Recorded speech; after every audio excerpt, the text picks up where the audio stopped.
Good evening, ladies and gentlemen. Good evening, ladies and gentlemen, and welcome to the May 15th, 2012 meeting of the Downers Grove Village Council. It is my privilege to call this meeting to order. There are copies of our agenda on a ledge on both sides of the room. If you'd like to pick one up and follow along with our proceedings tonight, I would invite you to do so. There will be multiple opportunities for public comment, including a segment very near the beginning of the meeting, which is for comments of a general nature with respect to items that are not on our agenda tonight. There will, of course, be opportunities for public comment with respect to items that are on our agenda tonight, and the agenda will help you see when those are, but we'll also let you know when the time comes.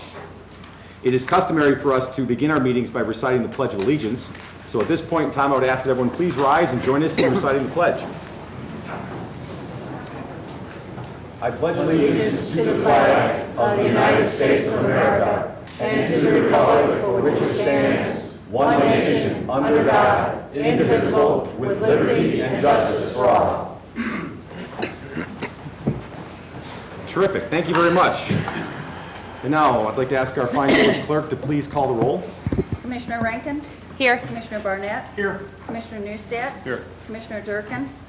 Commissioner Waldeck? Here. Commissioner Schnell? Here. Mayor Tully? Here. Thank you very much. Next item on our agenda is item number 3, which pertains to our review and approval of minutes of prior council meetings. We have 2 sets of minutes on the agenda tonight for review and approval. One from our regular council meeting on May 8th, 2012, and also from our long-range financial planning session on May 8th, 2012. Are there any corrections or changes to any of those minutes from any members of the council? Hearing none, do I have a motion to approve? So moved. Second. All those in favor? Aye. Any opposed? None opposed. Those minutes will be adopted as presented. At this point, I'd like to pause and read 2 proclamations that I have the privilege to read. The first one pertains to Public Works Week in the Village of Downers Grove.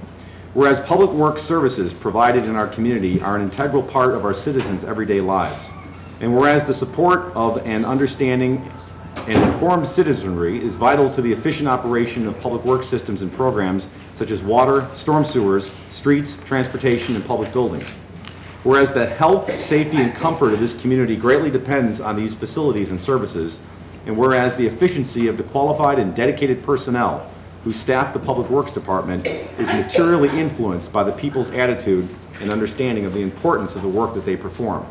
Now therefore I, Martin T. Tully, Mayor of the Village of Downers Grove, do hereby proclaim the week of May 13th through 19th, 2012 as Public Works Week in the Village of Downers Grove, and call upon all citizens and civic organizations to acquaint themselves with the issues involved in providing our public works and to recognize the contribution which public works personnel make every day to our health, safety, comfort, and quality of life. And on the heels of Public Works Week, we also have Law Enforcement Week, or what's also known as Police Week. And I'm sure we'll be hearing more about some of the events that took place yesterday in celebration and remembrance of Law Enforcement Week. Whereas the Congress and President of the United States have designated May 15th as Peace Officers Memorial Day, and the week in which it falls as Police Week. And whereas the members of the Downers Grove Police Department play an essential role in safeguarding the rights and freedoms of Downers Grove residents. And whereas it is important that all citizens know and understand the problems, duties, responsibilities of their police department, and that all members of the Downers Grove Police Department recognize their duty to serve the people by safeguarding life and property, by protecting them against violence or disorder, and by protecting the innocent against deception and the weak against oppression. And whereas the Downers Grove Police Department unceasingly provides a vital public service, now therefore I, Martin T. Tully, Mayor of the Village of Downers Grove, do hereby call upon all citizens of Downers Grove and upon all patriotic, civil, and educational organizations to observe the week of May 13th through 19th, 2012 as Police Week, with appropriate ceremonies in which all of our people may join in commemorating police officers, both past and present, who by their faithful and loyal devotion to their responsibilities have rendered a dedicated service to their communities, and in doing so have established for themselves an enviable and enduring reputation for preserving the rights and security of all citizens.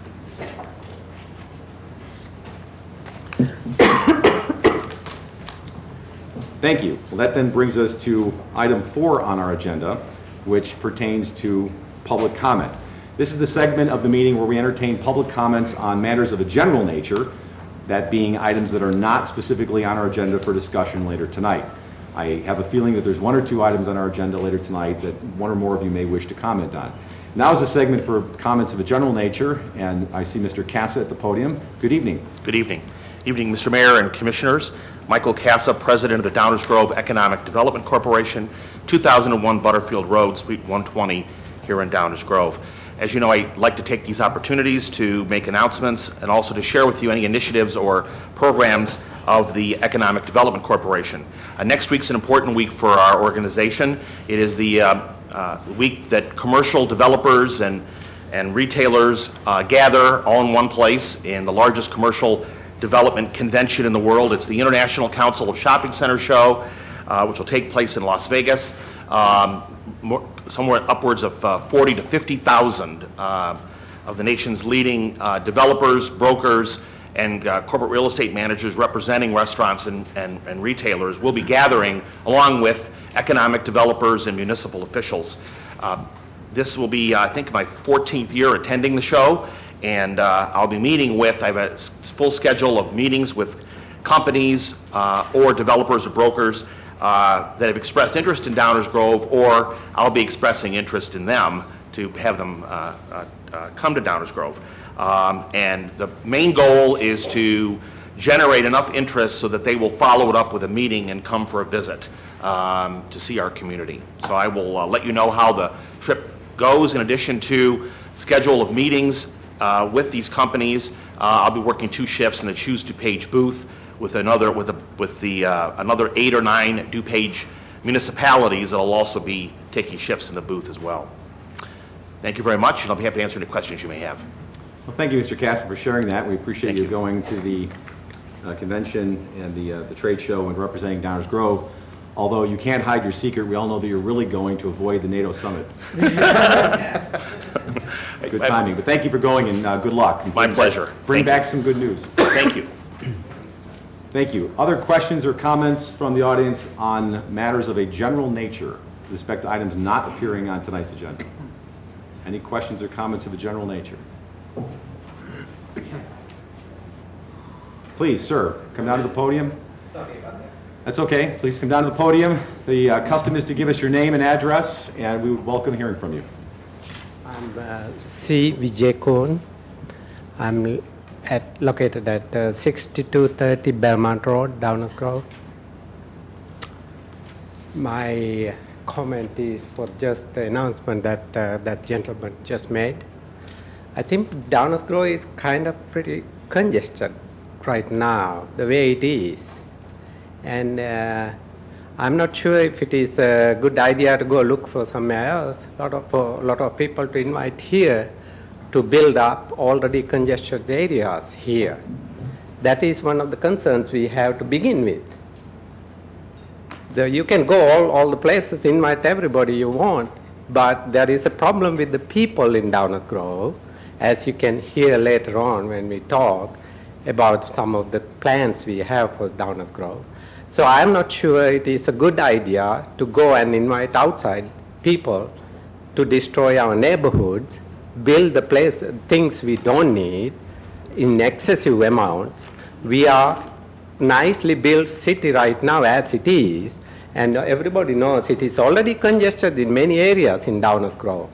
I'm not sure why we should go to Las Vegas and a lot of other places and invite outsiders to come and do some more damage to our communities.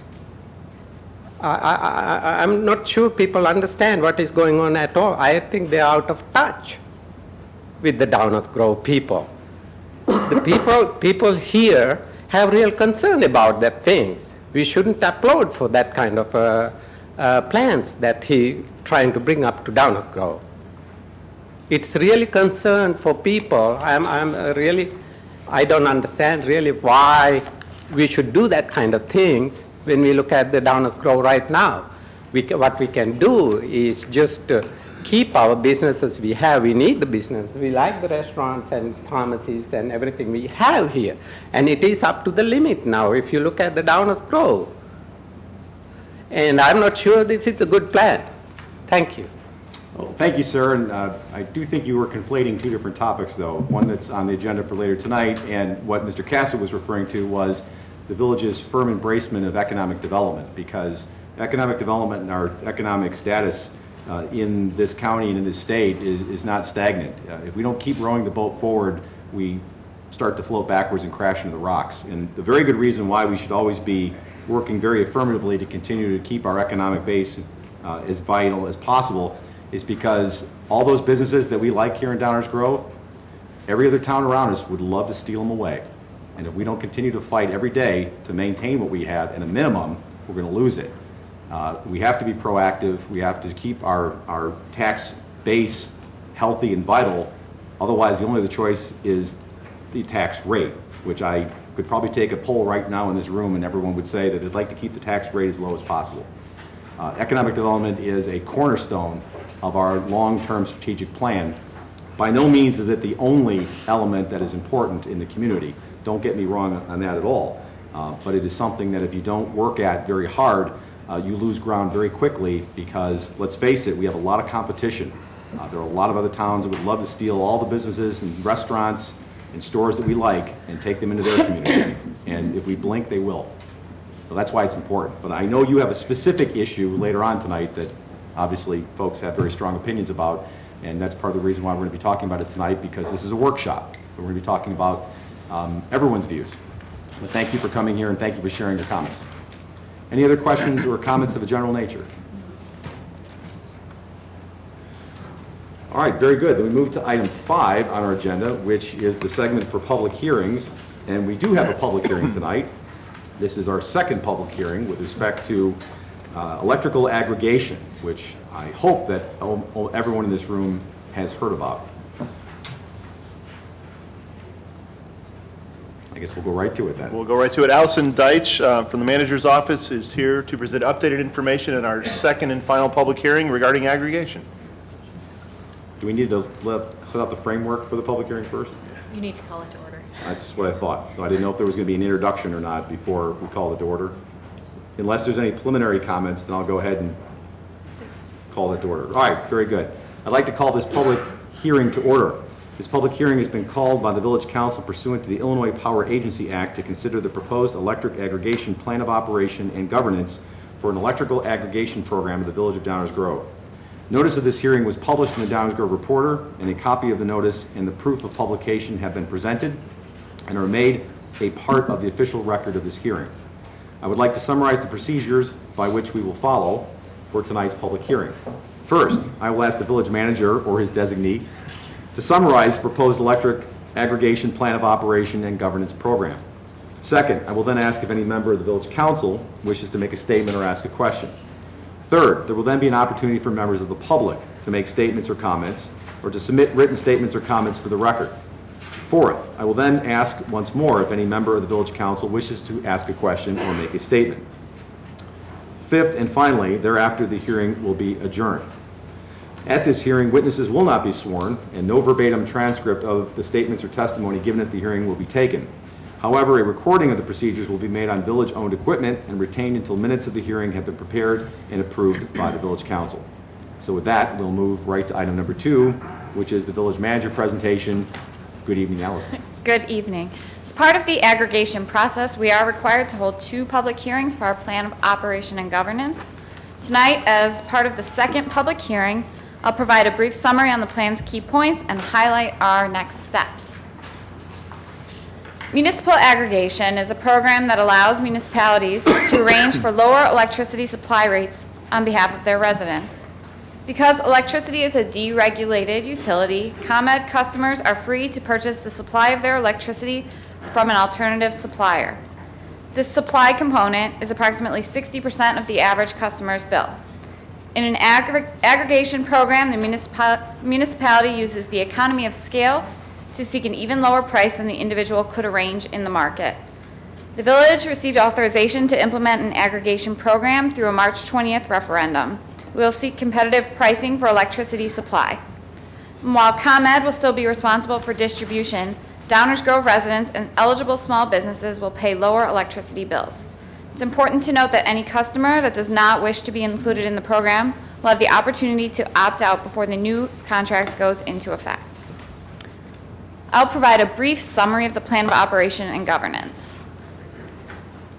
The plan of governance is required under state law. It reflects the feedback we received from the community during the education process for the referendum, as well as best practices and lessons learned from other communities that have implemented aggregation programs. Among other things, the plan of governance describes the requirements that eligible suppliers will have to meet in order to be considered for the contract. And this plan ensures that suppliers know upfront the conditions of supplying electricity to our residents. Additionally, this plan allows us to set up conditions that will protect our residents and ensure a transparent and effective opt-out process. Finally, it also describes eligible categories of customers. For example, we expressly identify those who cannot be included in the program and those who will not be included because they will not see the same savings. Based on the feedback from our May 1st public hearing, we made small changes to the plan of governance, which was updated last week on the village's website. We made 2 changes. We increased the period for residents to opt out of our program from 2 weeks to 3 weeks. And we revised the language that refers to renewing the contract so that the supplier has to provide the best rate rather than just beat ComEd's rate when the initial contract term ends. And just briefly, our next steps and a timeline for moving forward. Tonight, we're holding our second public hearing on the plan of governance. On the active agenda, the council will consider the adoption of the plan of governance and an ordinance authorizing the aggregation program. And then we will issue the RFP this week. And in June, the village council will review the suppliers and determine whether to solicit a rate that includes renewable energy credits. That's all I have for my presentation. Thank you. Thank you very much. At this point, I will then ask if any member of the village council wishes to make a statement or ask a question on this topic. No questions, no statements. I will then turn and open it up to members of the public, the audience here tonight, with respect to any questions or comments on the electrical aggregation plan of operation and governance. Yeah, I have a question. It's, Good evening again. Yes. You want my If name you could just again? identify, yes, please, because Oh, we it's are Vijay Kaur. keeping minutes. Vijay Kaur, Thank 6230 you. Belmont, Downers Grove, Illinois.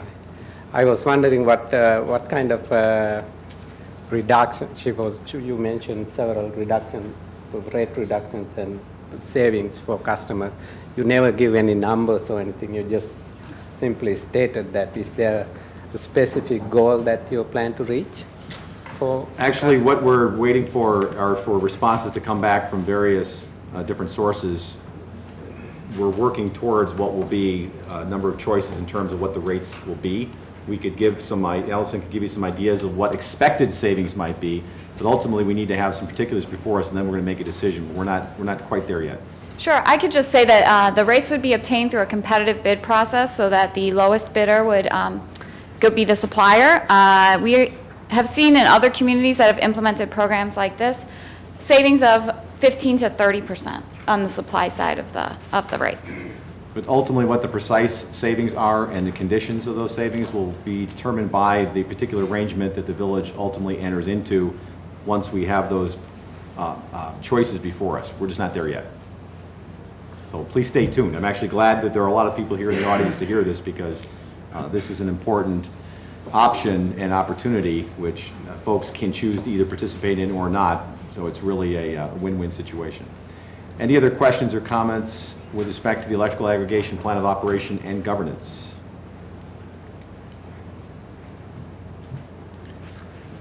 Good evening. Stacy Salmon, 4945 Highland. And I wanted to thank those of you who responded to my emails and took the time to reply. I do appreciate that. And thank you very much for keeping the discussion of renewables as part of this issue. It's an important issue, and I do appreciate that you guys are keeping this conversation going, because I know we all are kind of learning here as we go through this. I'm just here, just to kind of keep that conversation going in light of the events that happened in central Illinois. A lot of communities that chose renewable. And Lombard, a very compelling story there with their price difference of what came in between their renewable and their traditional power. About 75 cents difference between the two is a pretty compelling price difference. Anyway, so I just really wanted to say two things here. And one is that this issue really is kind of more about supporting a market. The clean energy market still faces a lot of market barriers. The price is not competitive with traditional power at this point. The playing field's getting leveled, but it's still not there. So this choice really is about creating a demand that has a significant enough impact to make a difference on an industry that I do think that most people support. And so when you're thinking about it, kind of think of it as like a cost benefit, but we're defining the benefits a little bit different. Okay, the second thing is that the discussion kind of goes back to lower or lowest price. And I know price is totally what this is about, but we never were given a figure. We were never given a percentage. We had no idea when we voted for this what that number was going to be. We never had anything set in stone. So the difference of saving $25 a month or saving $75 a month, when you take the time to talk to people, and it's not a discussion of sound bites. It's most people don't want to talk about electricity or energy, but when you really kind of explain what this is about, most people really support it, and they just don't know how. So when you're keeping that in mind, these communities that are choosing renewable really kind of understand that that's what they're doing. It has less of an environmental benefit and more of a market benefit for this industry. So, and just adding, I kind of spend a lot of time in the clean energy and energy efficiency world, and it is very exciting in this world, and people do get really excited about it, talking about it. And these communities that are doing that, they're very proud of the decisions their communities are making. So I just would really like to kind of be able to say that about Downers Grove as well.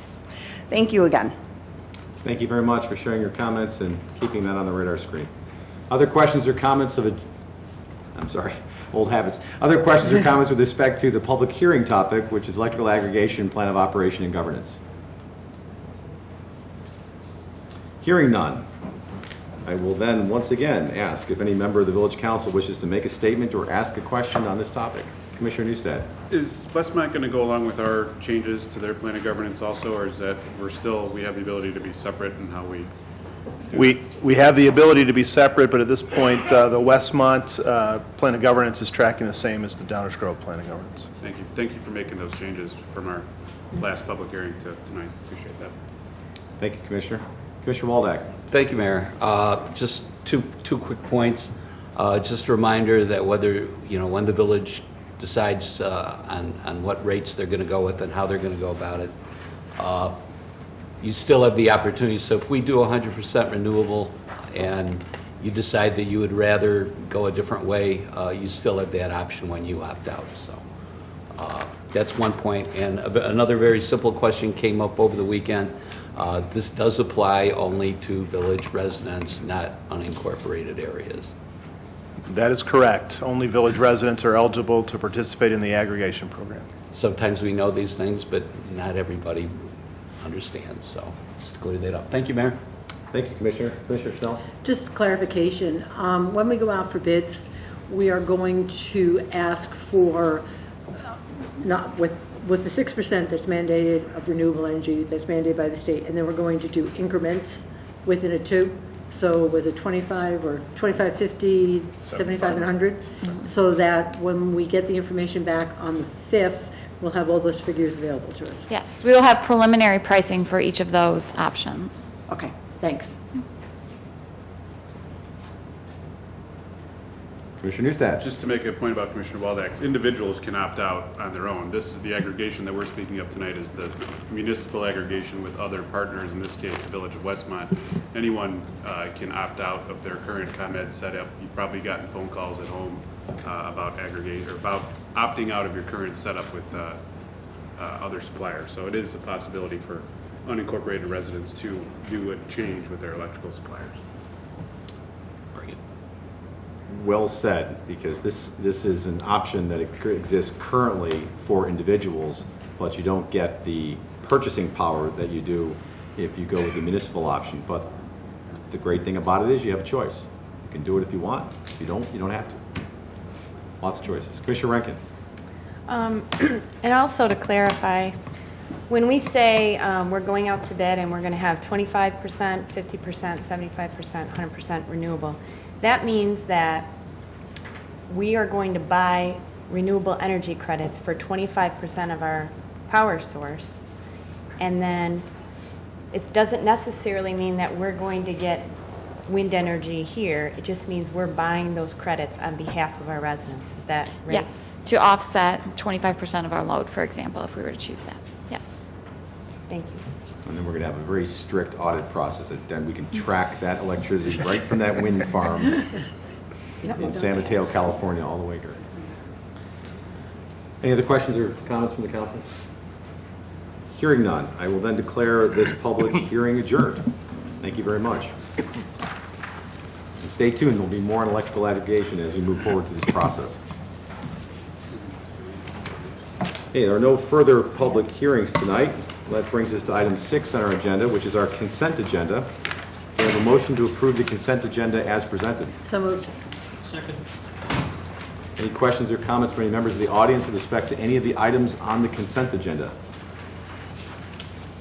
Any questions or comments from any members of the village council with respect to any of the items on the consent agenda? Hearing none, may I have a roll call, please? Commissioner Schnell? Aye. Commissioner Barnett? Aye. Commissioner Rankin? Aye. Commissioner Newstead? Aye. Commissioner Waldeck? Aye. Mayor Tully? Aye, the consent agenda passes unanimously. That brings us to item 7 on our agenda. And this is our active agenda. These are items that we are voting on this evening, as opposed to our first reading agenda, which are items that will not be voted on tonight, but are up for presentation and discussion only. We have 4 items on our active agenda tonight. So may I begin by asking for a motion to adopt an ordinance authorizing aggregation of electrical load and adopt an electrical aggregation plan of operation and governance. Mayor Tully, I move to adopt an ordinance authorizing aggregation of electrical load and adopting an electric aggregation plan of operation and governance as presented. Second.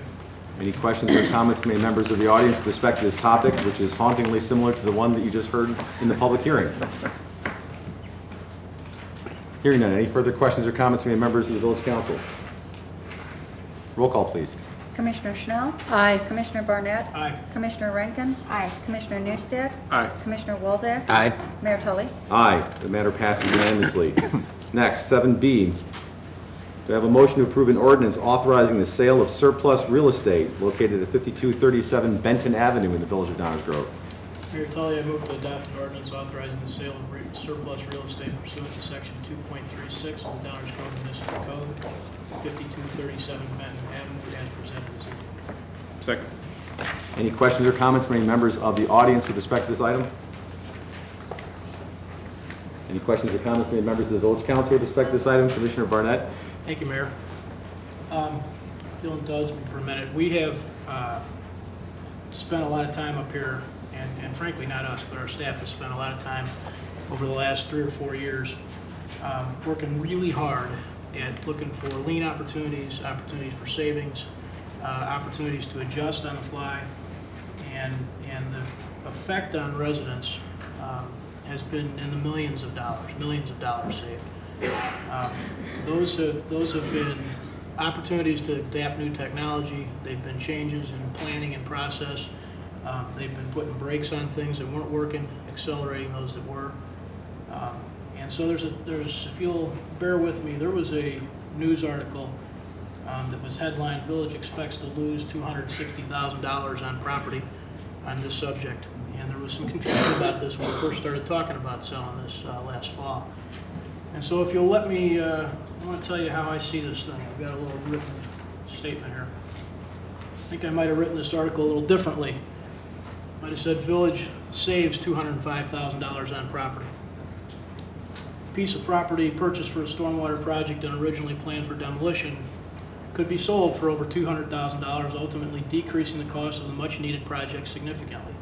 This is the slightly Barnett edited version of the story. In the original stormwater project, the house at 5237 Benton Avenue was initially purchased in 2010 for $463,000 for the construction of an above-ground stormwater detention pond. Subsequent engineering design improvements allowed for less disruption to the neighborhood by moving the detention underground. Last fall, we attempted to solicit proposals to sell the property and unfortunately did not receive any proposals. The village attorney ends up Petrarca said she's not even here to defend herself. During Tuesday's village council meeting, an appraisal issued last fall valued the home at $325,000. And while the current sale price is less than hoped for last fall, the sale and redesign together result in a savings of almost $750,000 for the project as compared to the initial cost estimate. and have a long-term positive effects by putting the property back on the tax rolls. At the time of purchase, flooding in the area along Benton Street between Randall and Summits was a continual problem, and it was believed the property was needed for the facility. But the village ended up building a below-ground facility off to the side of the property that did not compromise the home. Now the village hopes to recoup some of the money spent on the 3-bedroom, 2-bath house. Under a bid before the council, the home would be sold to Oakley Home Builders, which makes its home in Downers Grove, and is a company that built its name rehabbing homes and constructing new houses on existing lots in the western suburbs. The bid offered by the home builder was the highest of 3 bids received, Petrarca said. The funds will be developed and directed into the village's stormwater fund, a fund which you've heard this group talk lots about the importance of and lots about trying to figure out how to fund. Though the house will be sold for less than the village paid, officials contend, as does this official, that there are still a number of benefits as highlighted before. In addition, the below-ground facility will cost less to maintain than the above-ground pond initially planned. It's also of note that the project has, in fact, solved the street flooding problem in the area. Okay, it was a little tongue-in-cheek, I admit, but it's important to me that when our staff works as they do, which is frankly 24/7 on behalf of residents, that the stories get out there accurately. And one could say we lost money on the house, but that would be ignoring the fact that we intended not even to resell it and recoup anything. Our staff did a great job of minimizing impact in the neighborhood, reducing the cost of the project by darn near half, and continuing the flow of property tax from the parcel in the future. So I appreciate everybody indulging me here, but it's very important to me that people understand the whole process and the whole picture. Thank you, Mayor. Thank you, Commissioner. I think we can find some media outlets for that article. Fine. Any other questions or comments from members of the Village Council? Not nearly as creatively as you just did, but I was going to make a similar comment, and the headline was going to read, much-needed village stormwater project comes in under budget by over $729,000, because that's exactly what this means. We bought a parcel of land, ladies and gentlemen. It was going to be used for a stormwater project. There was never any intention to ever sell it. It was going to be just there for stormwater detention. As it turned out, because of Commissioner Barnett has pointed out, staff's ingenuity and the engineering, and as the project went along, it turned out they didn't need the whole parcel. So even though this parcel was bought not to flip it or make a profit, that was never the intention. It was going to be used, it was going to just lay fallow for purposes of a stormwater project. It turned out it wasn't all needed, so we were able to sell the surplus property that wasn't needed for the project for over $200,000. So what this really means is we had a stormwater project that was budgeted to cost $1.6 million. It came in at $920,000. So the headline should have read, Village much needed stormwater project comes in over $729,000 under budget. That would have been the feel-good story of the day, and I was disappointed by the headline that suggested that we somehow lost money, because that's just not correct. Any other questions or comments from the council on this item? Roll call, please. Commissioner Barnett? Aye. Commissioner Neustadt? Aye. Commissioner Rankin? Aye. Commissioner Waldeck? Aye. Commissioner Schnell? Aye. Mayor Tully? Aye. Matter passes unanimously. Brings us to item 7C. Do I have a motion to adopt an ordinance authorizing a special use to permit the construction of 3 principal buildings on a single lot at 2300 Wisconsin Avenue in the village of Downers Grove? Mayor Tully, I move to adopt an ordinance authorizing a special use to permit the construction of 3 principal buildings on a single lot at 2300 Wisconsin Avenue as presented. Second. Any questions or comments from any members of the audience with respect to this item? Any questions or comments from any members of the village council with respect to this item? Roll call, please. Commissioner Neustadt? Aye. Commissioner Rankin? Aye. Commissioner Barnett? Aye. Commissioner Waldeck? Aye. Commissioner Schnell? Aye. Mayor Tully? Aye. That matter also passes unanimously. That brings us to the 4th and final item on our active agenda, item 7D. Do I have a motion to approve the award of a bid in the amount of $453,620 to Swallow Construction, Inc., Downers Grove, Illinois, for the Oakwood Avenue Storm Sewer Replacement Project as presented? Mayor Tully, I move to award a contract for the Oakwood Storm Sewer Replacement Project to Swallow Construction, Inc. in the amount of $453,620. Second. Any questions or comments from any members of the audience with respect to this item? Any questions or comments from any members of the village council? Commissioner Waldeck? Thank you, Mayor. Several years ago, we instituted a report card process, and its purpose was to help both staff and the council evaluate work performed and create a record so that those who performed well would have good recommendations, and those that have a record of poor performance that would serve to warn future staff and council about those who do work in the village. It would also serve as a reference to inquiries about contractors from outside the village. While our report cards are not as detailed as others, such as IDOT, they do provide basic information, and since implementing the process, I've seen the majority of reports come in very positive and some rather neutral. But in this case, the report card that came in is probably the worst report I've seen to come back before us. And it seemed to have failed on several different variables at a time, at a time when construction was actually down. It may be easy to low bid when there may be a history of coming back and trying to charge more. There were also problems with customer interface and timeliness. If this was someone doing work on my home, I wouldn't let them come back. You know, I'd find somebody else, and I wouldn't do it with my money.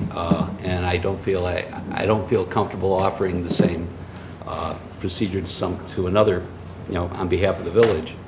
As for cost, maybe going to the second highest bidder would cost more, but I think it might ensure good work because they do happen to have a good report card.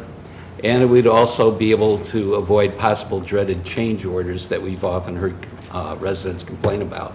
So for myself, a rejection also means that when you work in Downers Grove, you must meet expectations or you will not be invited back and you will not receive good references.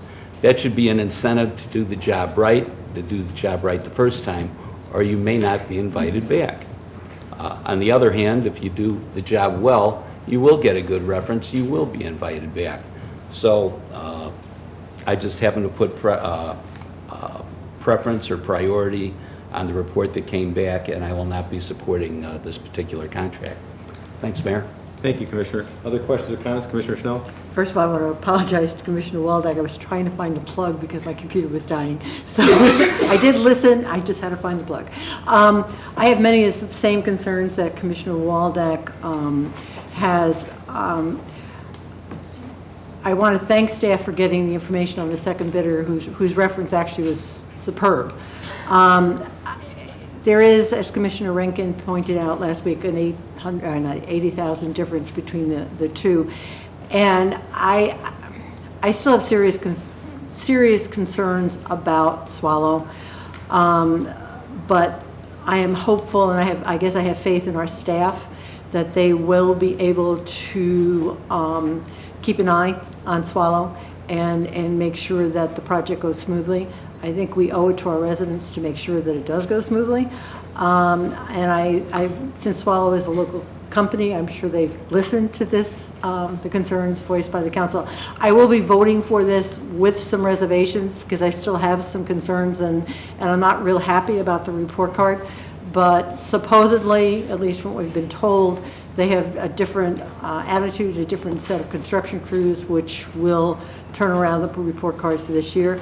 But I am asking staff, and I know staff will do this anyway, but to keep an extra watchful eye out to make sure that some of the problems that happen on Rogers does not happen on this project too. Will do. I know you will. So, but thank you. Thank you, Commissioner. Other questions or comments from members of the Village Council with respect to this item? I'll just add that I think this demonstrates how well the report card system works, where we do document and have available to us detailed assessments of past projects that various different vendors have performed for the village, which then augment the due diligence that we normally undertake before engaging in a contract with anyone to make sure that they are capable and competent of doing the job and are doing so in a manner in which we would like to do business with them. And of course, they need to be the lowest responsible bidder because that's what guarantees that tax dollars are being spent in the most responsible manner and we're being good steward of public assets. The report card system is important because you don't always want the lowest bidder because sometimes the lowest bidder causes you some difficulties. You want the lowest responsible bidder and there's a balance there. So the report card system has worked very well and this is a shining example of where we were really given some superior information to think about. And further our due diligence. And we do have to conduct due diligence here because the spread between the lowest bidder and the next one is over $80,000. And I'm just as reluctant to spend another $80-some thousand of taxpayer money without making sure that there isn't some way we can make it work for the lower price and save over $80,000. What we have learned since last week is that, as Commissioner Schnell pointed out, the construction crew at Swallow is under new management, and they have received good references from a number of communities that they have done work for since 2009 when they did not have such a good experience with us. And those communities include the city of Wooddale, the village of Mount Prospect, the city of Warrenville, and the city of Naperville. And some of those weren't glowing, ecstatic reviews, but they all concluded with something that was very important. They would hire them again, assuming that they came in as the lowest responsible bid. So I, like my colleagues, will certainly be keeping an eye on this, and I know staff will. And I think that the vendor here is duly warned, if you will. But for over $80,000, and given what seems to be a turnaround in more recent years and a demonstrated ability to do the work right, I'm comfortable going forward with this. But I think that the report card system has done its job by giving us this information and allowing us to have this very conversation, which is what it was intended to do. Roll call, please. Commissioner Rankin? Aye. Commissioner Barnett? Aye. Commissioner Newstead? Aye. Commissioner Waldeck? Nay. Commissioner Schnell? Aye. Mayor Tully? Aye. Matter passes 5-1. That concludes our active agenda. And that brings us to item 8 on our agenda, which is our first reading. And we have a number of items on our first reading tonight. These are all matters that will not be voted on this evening. They are being presented for discussion, deliberation, questions, and comments, and they will be voted on, if at all, at a later point in time. At this point, it is customary for me to turn the meeting over for presentation of the various items to the village manager. Thank you, Mayor Tully. The first 4 items on tonight's first reading agenda concern a proposed Walgreens at the northwest corner of 63rd and Woodward. And here to provide additional information, including an update to their plans, is our Community Development Director, Tom Dabereiner. Good evening, Mayor and Council. Good evening. This is a continuation of a first reading that was last held in February, about 3 months ago. And it does cover the 4 items: annexation, rezoning, lot consolidation, and a special use. And I'm just going to talk about the changes and highlight a couple other issues that I'm aware of that there seems to be some confusion about. So this item was discussed about 3 months ago. The petitioner has since submitted revised plans that show right in, right out on 63rd and 1 lane in, 1 lane out on Woodward. The conditions of the special use ordinance have been changed to reflect the new design along with a couple other concerns. Let me just highlight, let me orient everyone again just in case there are people in the room who don't know the area that we're talking about. It's right there in the northwest corner of 63rd and Woodward. The upper left shows an aerial with the presumed area outlined. The bottom is a photograph from the opposite corner, and then we laid in an example of the type of Walgreens that could be going into that location, just to get a sense of perspective. Again, this is an aerial of the site, overlaid the new site plan. Now, this happens to be the site plan with the slightly updated landscaping as well. We blow it up a little bit and highlight the changes. There are, in addition to the right in, right out on 63rd, there is an extension of the lane so that it's an exclusive right in along 63rd Street. And then the changes up on the Woodward Avenue access, which were left out and right out under one of the original plans. This is now just a single outbound, single inbound with a corrugated median shown as well. There have been some questions, some questions about the site distance issue over the hill. A study was done by the consultant to indicate that there's more than adequate distance for safe stopping. I'm showing this. It shows a kind of an overhead simple plan view with Woodward. North is to the right. This would be the Walgreens site. Then there's kind of a side view shown down below here. And the blue arrow shows the 290-foot stopping distance that is provided here. If we kind of move that up, you kind of get a sense of where that is along Woodward Avenue. But let's go back to the lower. That is the kind of the ground area if you look at it from the side. And then this is kind of represents the sight distance area with a car roughly at the exit point here from Walgreens, and then 290 feet to the north, to the right on the screen, and you can get a sense of the sight distance. Again, given the speeds here, 190 feet is all that's required. This provides 290 feet. Second thing that I think needs some clarification is the Soil and Water Conservation District report, their land use opinion. It's very understandable. For those of us who look at this report, this kind of report every day, every other day, it's somewhat second nature. These reports often say very much the same thing, especially in Downers Grove. And it uses words like not suited for development unless, and the important thing is what follows the unless concerns are addressed. And those concerns I do want to talk about. The conclusions of the land use opinion report are, as I mentioned, are pretty much the same every time we request one. And on the website, on the Kane DuPage Soil and Water Conservation website, they specifically call out the fact that that the conclusions in no way indicate the impossibility of a certain land use. So when they say something is not suited, it doesn't necessarily mean it's not suited. It just means it's not suited unless concerns aren't addressed. Well, what are some of the concerns?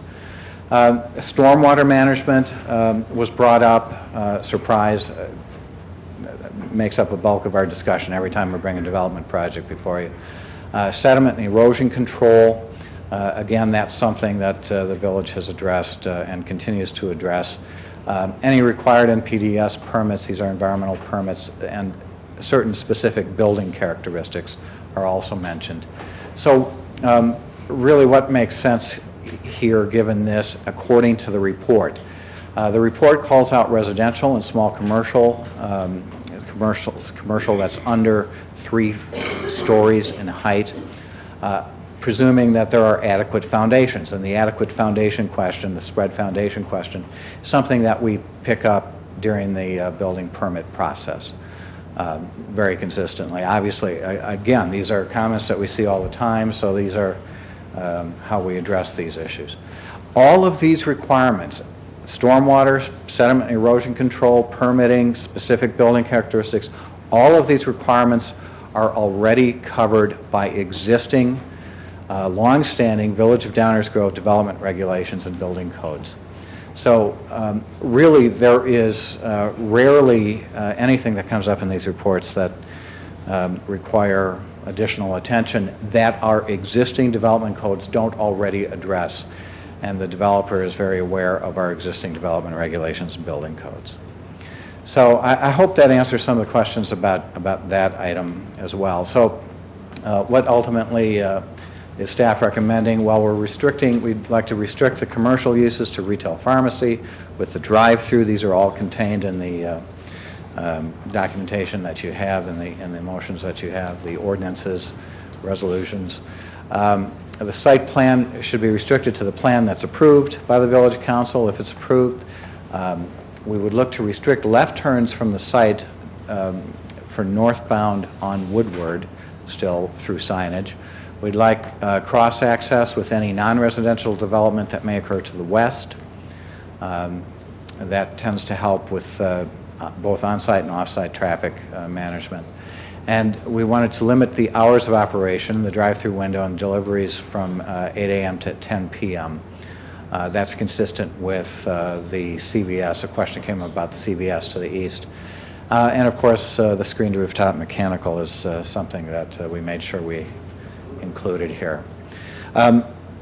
So with that, I'd be happy to try to answer any questions, but we do have several representatives from the developer present who may be better suited to answer your questions as well, but be happy to try or redirect the questions.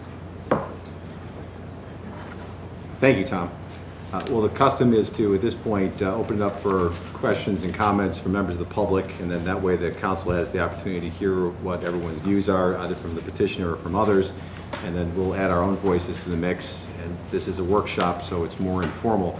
At this point, I would ask if there are questions or comments from members of the audience with respect to this item. The custom is to come to the podium, give us your name and address, and we'd like to hear from you. We do try to keep comments to less than 5 minutes. If you could please try. And I have a feeling that there's probably a number of folks that share some views on this topic.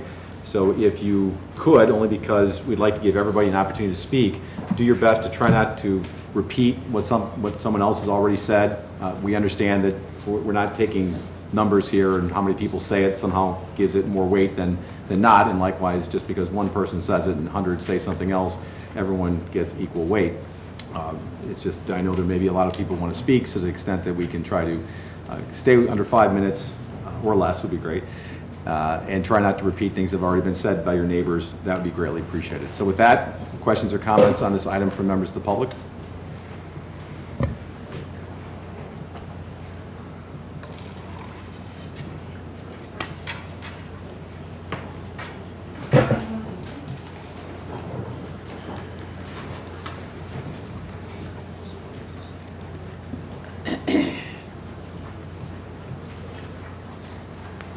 Good evening. Good evening. My name is Patty Gruber. I live at 6216 Pershing.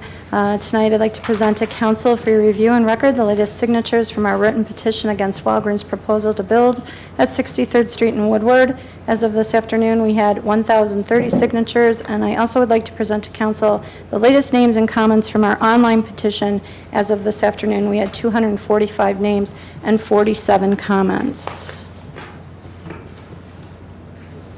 Sorry, I do not have a rubber band for that. Thank you for that. And here are others. Tonight is the fourth time I have addressed council with my concerns and objections over Walgreens' proposal. At a past council meeting, it was mentioned that Walgreens' proposal was not created overnight, that there was a lot of planning and research involved. I then asked, what is the difference between this proposal and Walgreens' proposal to build on 63rd Street and Main? It was rejected by the Planning Commission and the village, and even though Walgreens had done a lot of planning and research. The answer I was given was at the time of Walgreens' last proposal, the village didn't have a comprehensive land plan, but now they do. In response to that, I have asked the village to then follow that land plan, and now I'm hearing that the land plan is just a guide. It's frustrating and upsetting to hear this, to say the least. It's obvious to me and the other residents in this area as to why the Planning Commission voted almost unanimously to reject Walgreens' proposal. They rejected the proposal because they were following the guidelines of the comprehensive land plan. They were taking into account the definition of low-intensity commercial, which the land plan suggests for this area. As we have heard in past meetings, low-intensity office uses typically include professional services such as medical, dental, legal, and accounting. These uses are sensitive to their context in terms of scale, height, setback, and building materials. This requires consideration of parking, loading, signage, lighting, and business operations. Low-intensity office is what has been determined as an appropriate fit for this section of 63rd Street, taking into consideration the amount of traffic that would be added into a residential area, among many other things. This Walgreens, a retail store, not an office building, would exceed the volume of in and out traffic as defined under low intensity. The scale of this Walgreens, a 15,000 square foot, two-story building, twice the size of the current Walgreens on 63rd Street in Belmont, is bigger than any of the office type buildings we have in our area. An example of a typical office building near a residential area would be the recently built building on the east side of Belmont, just north of Maple. or the newly built office buildings on the south side of Hobson near Route 53. And if you could just show an example of what those, I have a couple pictures of those office buildings. They should be the first ones at the top. Oh, no, they're not in order, sorry. I thought I put in order. If you go down a little bit, sorry about that. Down further. Office buildings. Start with 061. Okay, this is a picture of an office building. It's the new type that you see now. It's one story. It looks like a home. It's structurally like that, architecturally, I should say. It blends into the neighborhood. It would also, as I go on, you can see, if you look at the next one, it shows another view. And then if you look, there's a few more pictures. Again, those two were at Hobson and Route 53.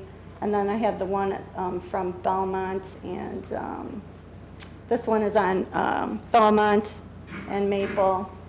Again, one story with, again, fits and blends into the neighborhood. In addition to the full front facade of windows that will be on this new Walgreens facing south and west will be brightly lighted until 10 p.m. every night. A typical office building would have restricted hours of operation and would not be open that late at night.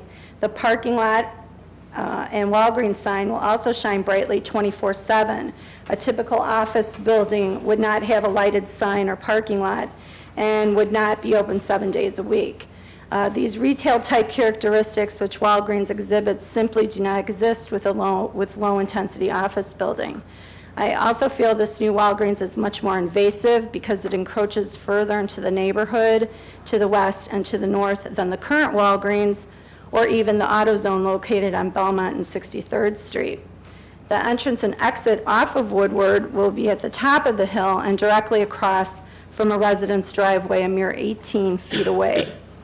In addition, this key piece of property where this exit and entrance will be is currently in litigation over title of ownership. So there still exists the chance that Draper and Kramer may not be able to purchase that property. All of these, except for the latter, are examples as to why Walgreens does not fit the low-intensity description the plan dictates and the Planning Commission endorsed.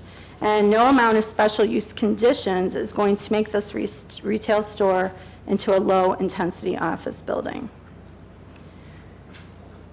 I also would like to say that personally I do not want to see any commercialization on the north side of 63rd Street. I believe it should remain, as it always has been, residential.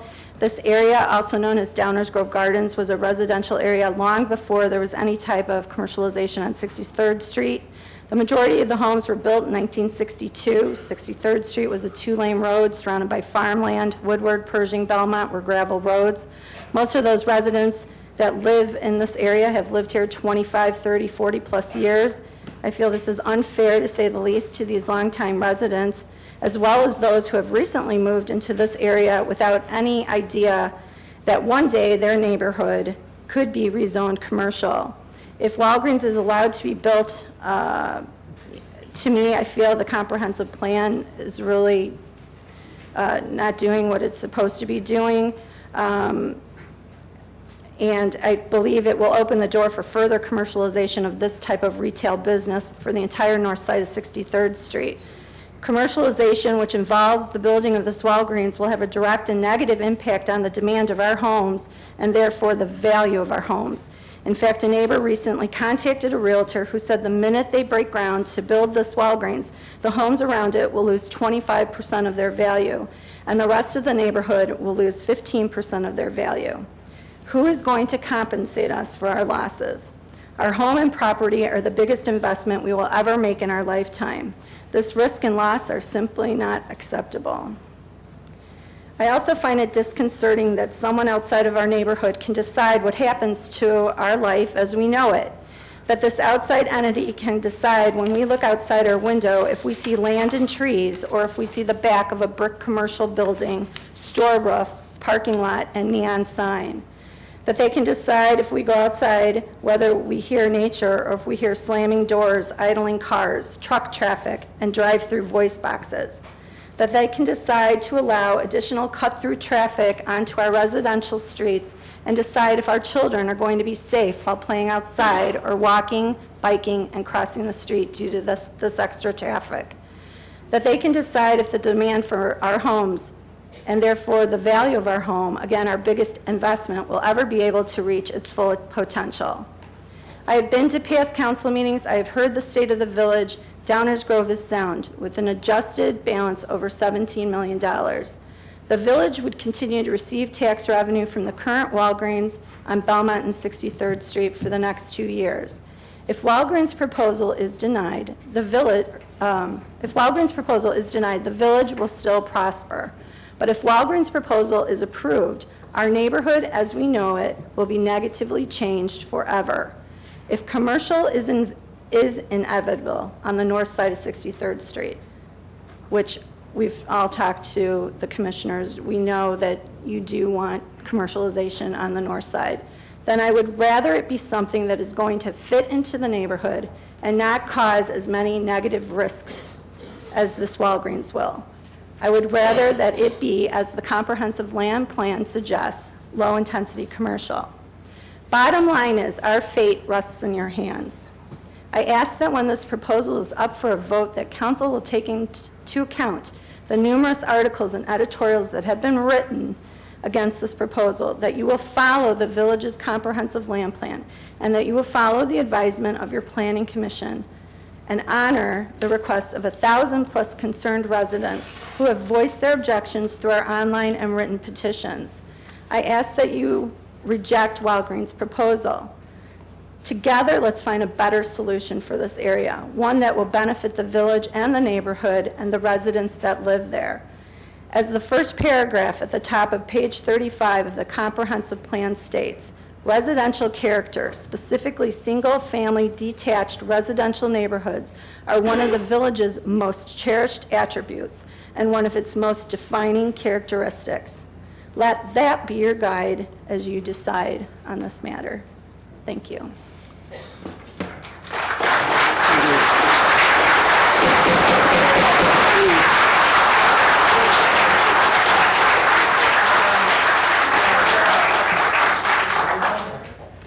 Ladies and gentlemen, I'm going to politely ask that that not happen again. Let's please hold the applause. Thank you. I do have a question, Ms. Gruber, though. Do you have the name of the realtor? Because that's actually a concrete fact that would be very helpful to our analysis. Yes. Do you have the name of the realtor? Oh, no, I do not. I will have to contact that neighbor that did get that. I can get that to you. And if there's some kind of a study that shows that, that would be very helpful. Okay. Thank you. I will look for that. Thanks. And please, ladies and gentlemen, decorum dictates that we don't applaud after everybody's comments. Thank you. Good evening. Good evening. My name is Deanne Gordon. I live at 6237 Pershing Avenue, and this will be 250 feet from my backyard, 66 feet. It'll be 1 yard between mine and where this proposed plan would go. Thank you, first of all, for all of you for meeting with us as concerned citizens over the last few days. We appreciate you taking the time to do that.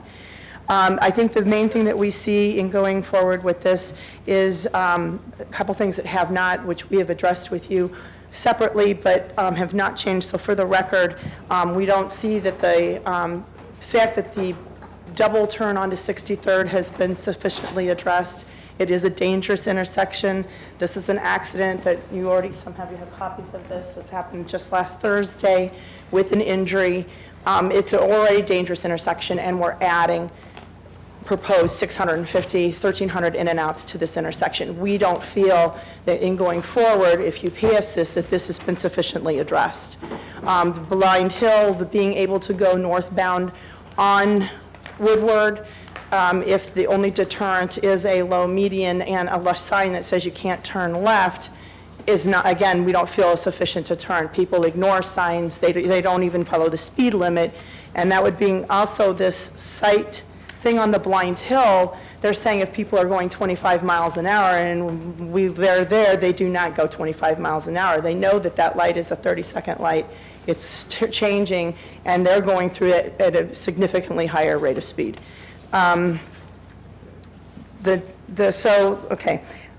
guess my question is that this will directly, adversely affect my property.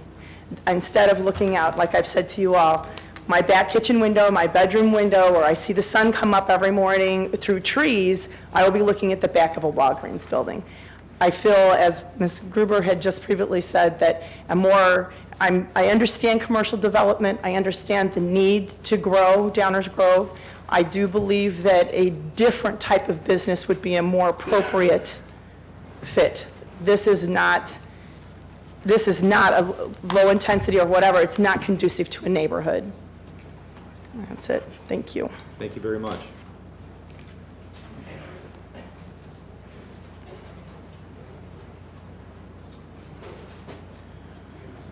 Good evening. Hi, I'm back. I have stuff, so, okay. I'm Michelle Shelley from 6215 Pershing Avenue. Wow. Should I wait for you to pass those out, or? No. Okay. I appear here before you today as a property owner with grave concerns regarding the process by which the Village of Downers Grove is engaging in regarding the proposed development of the petitioner, hereby referred to as Walgreens, requesting annexation with rezoning to B2 general retail business, final plot subdivision approval for consolidation to consolidate 6 lots into one, and special use for a drive-through to construct new Walgreens store at the northwest corner of 63rd and Woodward Avenue. I would like to call your attention to the packet that contains Exhibits A through D. Specifically, I would like to address my concerns pertinent to each exhibit as follows. Exhibit A, memo to the Plan Commission from Jeff O'Brien dated January 9th, 2012. According to this memo, the village staff believes the proposal is consistent with the village's recent adapted comprehensive plan and meets zoning requirements for the B2 zoning district. I would like to propose to you, as a matter of transparency and local government, the following. Please provide each of the members of the village staff's opinion as to how this is consistent with the village's recent adopted comprehensive plan.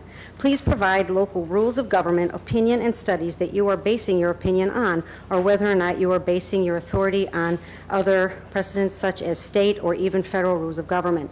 Exhibit A1 and Exhibit A2.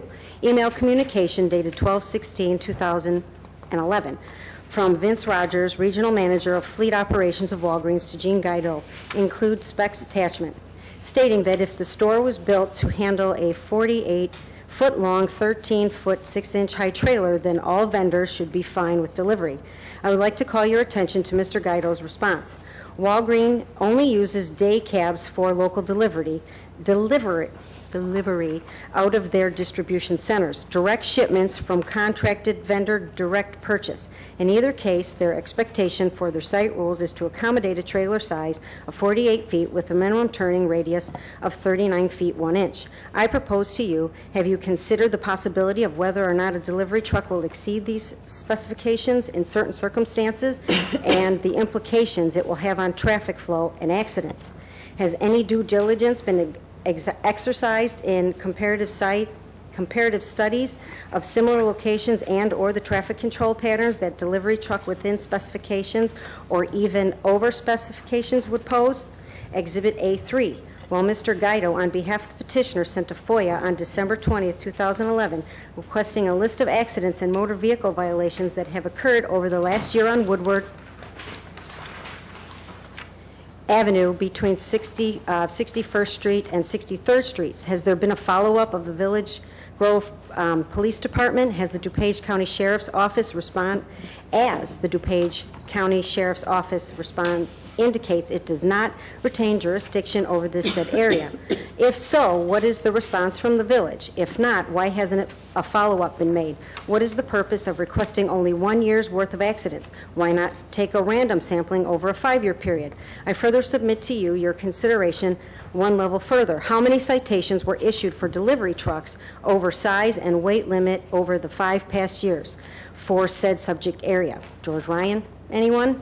And if any, And if this information is not available at the local level, will the village seek out other sources such as Secretary of State or the input of the Illinois State Police regarding this geographical boundary, which has much broader jurisdiction? Exhibit 4A, the weather report for 12/9/2011 from the almanac.com. This report is only indicative of the weather conditions supposed for one day, in the middle of winter. Have any other dates throughout the year been researched?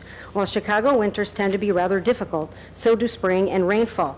As we have all heard the expression, April showers bring May flowers, rainy conditions pose just as much of a hazard as winter conditions. Has there been an exhausted tally of all rainy days within a period of 1 year? Furthermore, has there been a study over a course of 5 years to determine the effects of soil and erosion control? Exhibit 5A, Metropolitan Water Reclamation District of Greater Chicago, detailed steps for determining stormwater retention, allowable release rate, and required detention storage. Exhibits B1 through 11 in the Kane County DuPage Soil Water Conservation District, Land Use Opinion 11048. Please explain in further detail how these studies, specifically how the Metropolitan Water Reclamation District of the Greater Chicago can address an allowable release rate of 1.01 CFS and be in conflict with the suggested use for the specifications of the Kane DuPage Soil Water Conservation Land Use Opinion 11048, which expressly and implicitly states the following for your reference in Exhibit B1. This site contains the following concerns. Based on information in this report, it is the opinion of the Kane DuPage Soil Water Conservation District site that this is not suited for the purpose for proposed use unless the previous mentioned concerns are addressed. Did the petitioner, Walgreens, who is proposing to do business in DuPage County, not care for the results of DuPage authorities? I am seeking seek a second opinion to the Metropolitan Reclamation District of the Greater Chicago. Again, I propose to you, please provide the appropriate rules, regulations, and/or statutes that you are basing your opinion on. Are you following the recommendation of who is going to give you the best answer, or are you staying with the prescribed limits of the local governing rules? The County of DuPage provides that certain rules and regulations for local government municipalities be followed for stormwater permits. In the recent past, the Village of Downers Grove has been required to remain under supervision of the county due to its improper management of stormwater permit process and has recently been released of the county supervision status. It appears these conflicting studies have been submitted by Walgreens demonstrate a flagrant disregard for the ramifications of faulty permitting without due proper diligence on all levels? Or is it that the Village of Downers Grove sees this as an opportunity for additional revenue and has blatant disregard for the following county set ordinances governing stormwater management now that the county isn't looking? I call your attention to the minutes of the meeting submitted on 3/13/2012, whereby the Village of Downers Grove retained the services of David Hyder from the Municipal and Financial Services Group to address purely the financial benefits of this proposal. As the minutes indicate, several of the commissioners' comments lead one to believe that the council's realization that this is a problem that is met with real challenges and is a huge policy decision and should engage the community.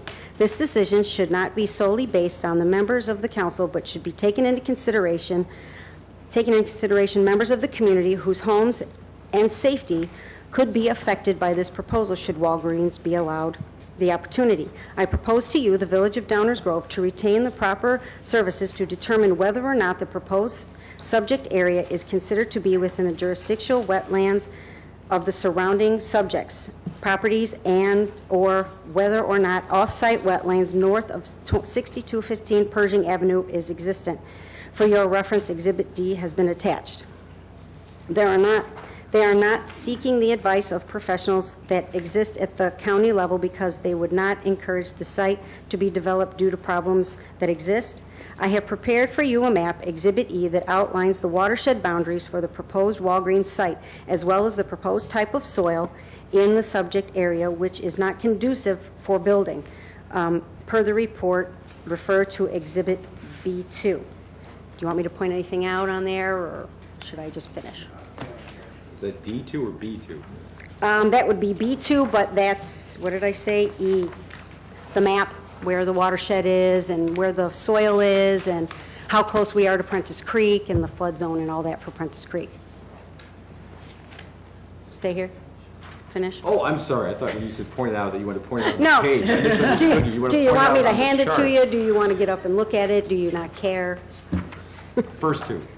You don't care? You want me to No, point it that out? was the third one. That was the third. Do you want, all right, so you want me to point it out? Please. Okay. We can't see that, though, so. No, with an angle. This would be the soil, and this is where we are right here. So you can see this is the type of soil that is in the report that is not conducive for building. I mean, it's just the worst type of soil for that. I've been told that that's an engineering problem, but, you know, there's not worse soil over here, or worse soil over here, or, you know what I mean? And this would be, and these are from the county, by the way, and I found a copy there. And right over here is St. Joseph Creek, and this would be Prentice Creek. Do you want me to read this out loud? What it says? No, we can read that in the Can you read record. that? Okay. Yes. And then this would be where we are, right here. This would be Woodward, this is where the Walgreens is proposed, and here's Prentice Creek, and that's their overflow.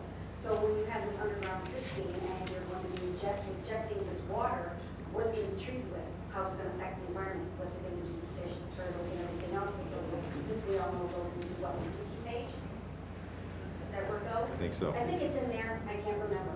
So, yeah, this is how close we are.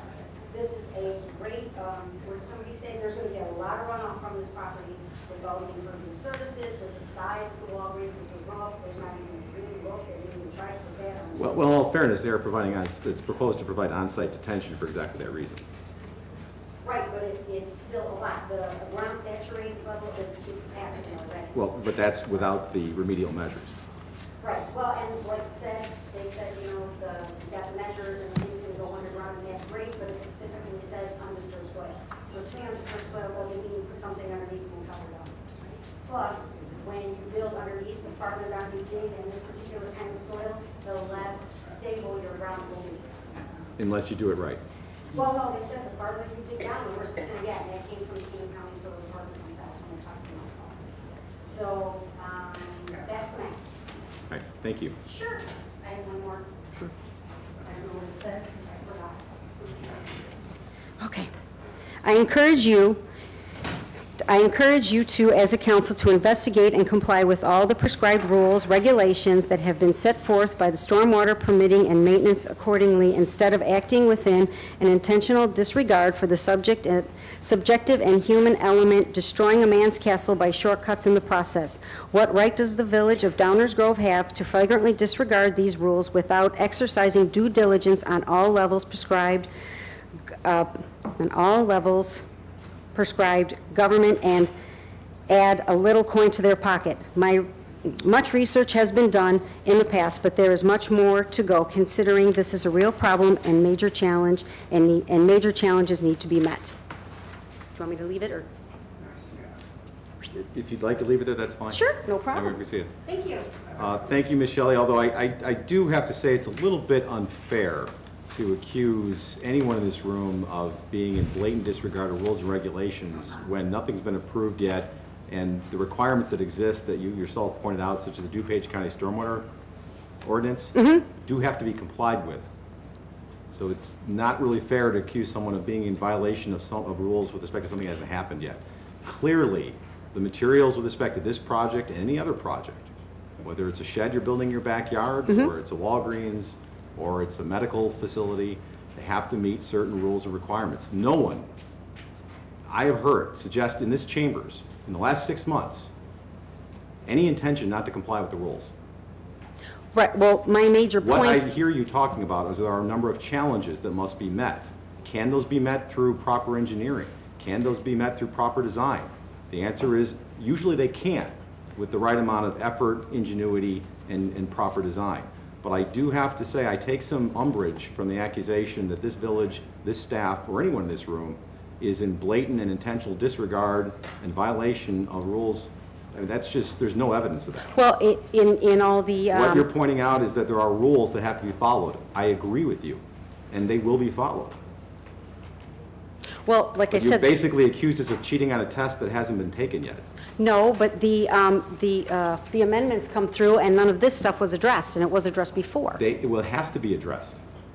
Right, but we're going for a vote in 3 weeks. But the part of the conditions of any approval, and I don't know if it's going to be approved or not, is that they must comply with the rules. Correct.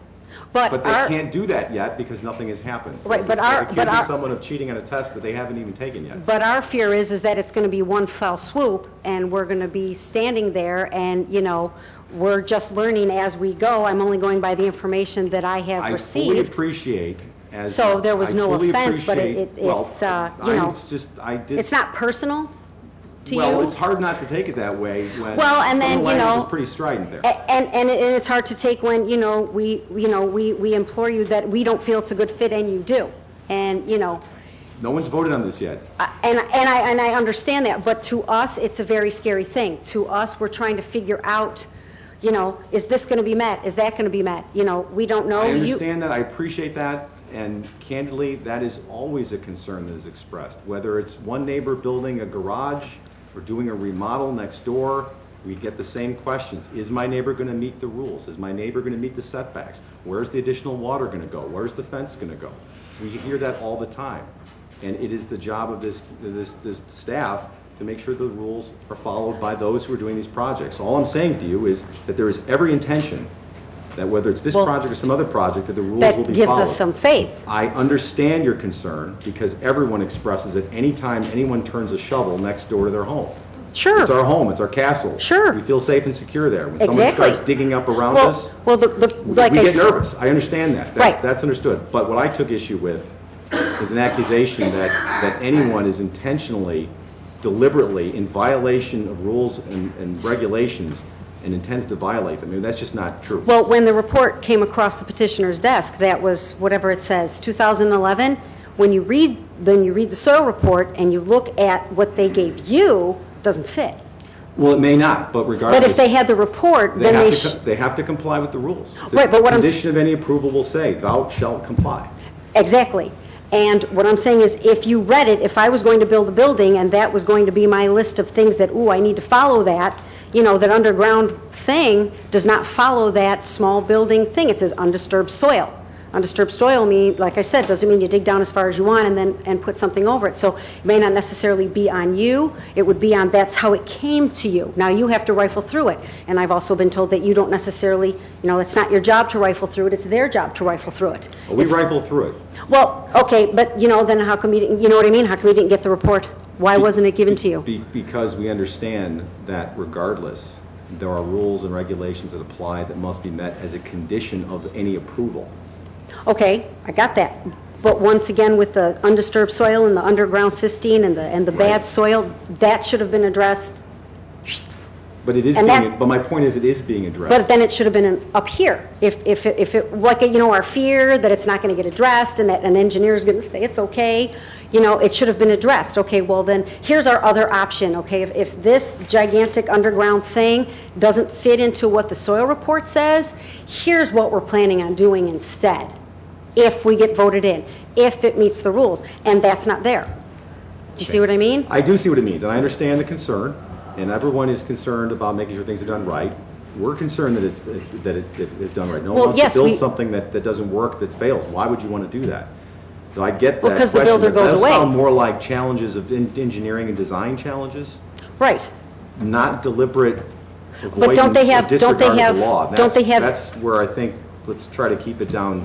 Don't they have engineers over at Draper and Kramer that they should have seen that and not even come to you with half the issues that are here? Do they have to wait to be told that they're wrong before they fix them, if they're blatant? Well, nothing's happened yet. The point is that they have to meet the rules. Well, yes, but doesn't it waste time and money to have to go back and say, darn, you know, we tried to sneak that by and it didn't work, so now we have to amend. So I'm just saying, we're all about money, we're all about revenue, we're all about putting this in and making money and having tax bases and all this stuff, but yet it seems like we're going back and forth when we should have never have gone back. We should have just taken some of those things and sliced them right at the knees when you get the report, when you're Draper and Kramer and or Walgreens. Some of that stuff shouldn't even be there because if you followed what was said by the counties, then we would have a lot less talking to do. We would just simply be worried about speaker boxes and the building's too big and we don't want it and, you know, the usual stuff. So that's what I'm saying. If we had followed what we were given, not you, the people who petitioned you, the people that you have to consider because they came to you, that's the way it goes. Like you said, I want to build a shed, I got to go to you. Okay. Well, you know, We understand your points. so, you know, that Thank was you. just my point, is that it was, you know, we shouldn't have gone back and forth. It should have been mostly done already by them, not you guys. Thank you for your comments. Thanks.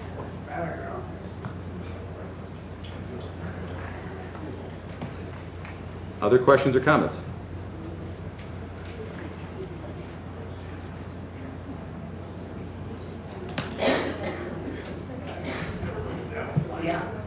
Okay, well, I'll be reading it, then maybe if you have it by then. Good evening. Hi, my name is Liz Chaplin. I live at 5623 Pershing Avenue in Downers Grove. First, I'd like to thank the council members for returning our phone calls and my emails and your willingness to meet with my neighbors. That was very much appreciated. So as you know, the village of Downers Grove and the residents of Downers Grove Garden area have had a history of working together to find common sense solutions that benefit all parties. Over the past 6 months, myself and my neighbors have been attending meetings with regard to this proposed Walgreens at 63rd and Woodward Avenue. As we have stated numerous times, we like Walgreens, and we want to see progress. We don't believe that vacating one Walgreens and leaving it empty and relocating a Walgreens 2 blocks away is progress, or does it benefit the village or our neighborhood? So we have issues with that. We don't want to see an empty Walgreens with the weeds like Patty was showing you at one block and then 2 blocks away, a Walgreens that's overbuilt for our neighborhood. The village spent thousands of dollars on the comprehensive plan. The plan has specific land uses. The plan details each use, and I don't know if you found that plan or not, but on page 28 and 29, descriptions of each plan use can be found.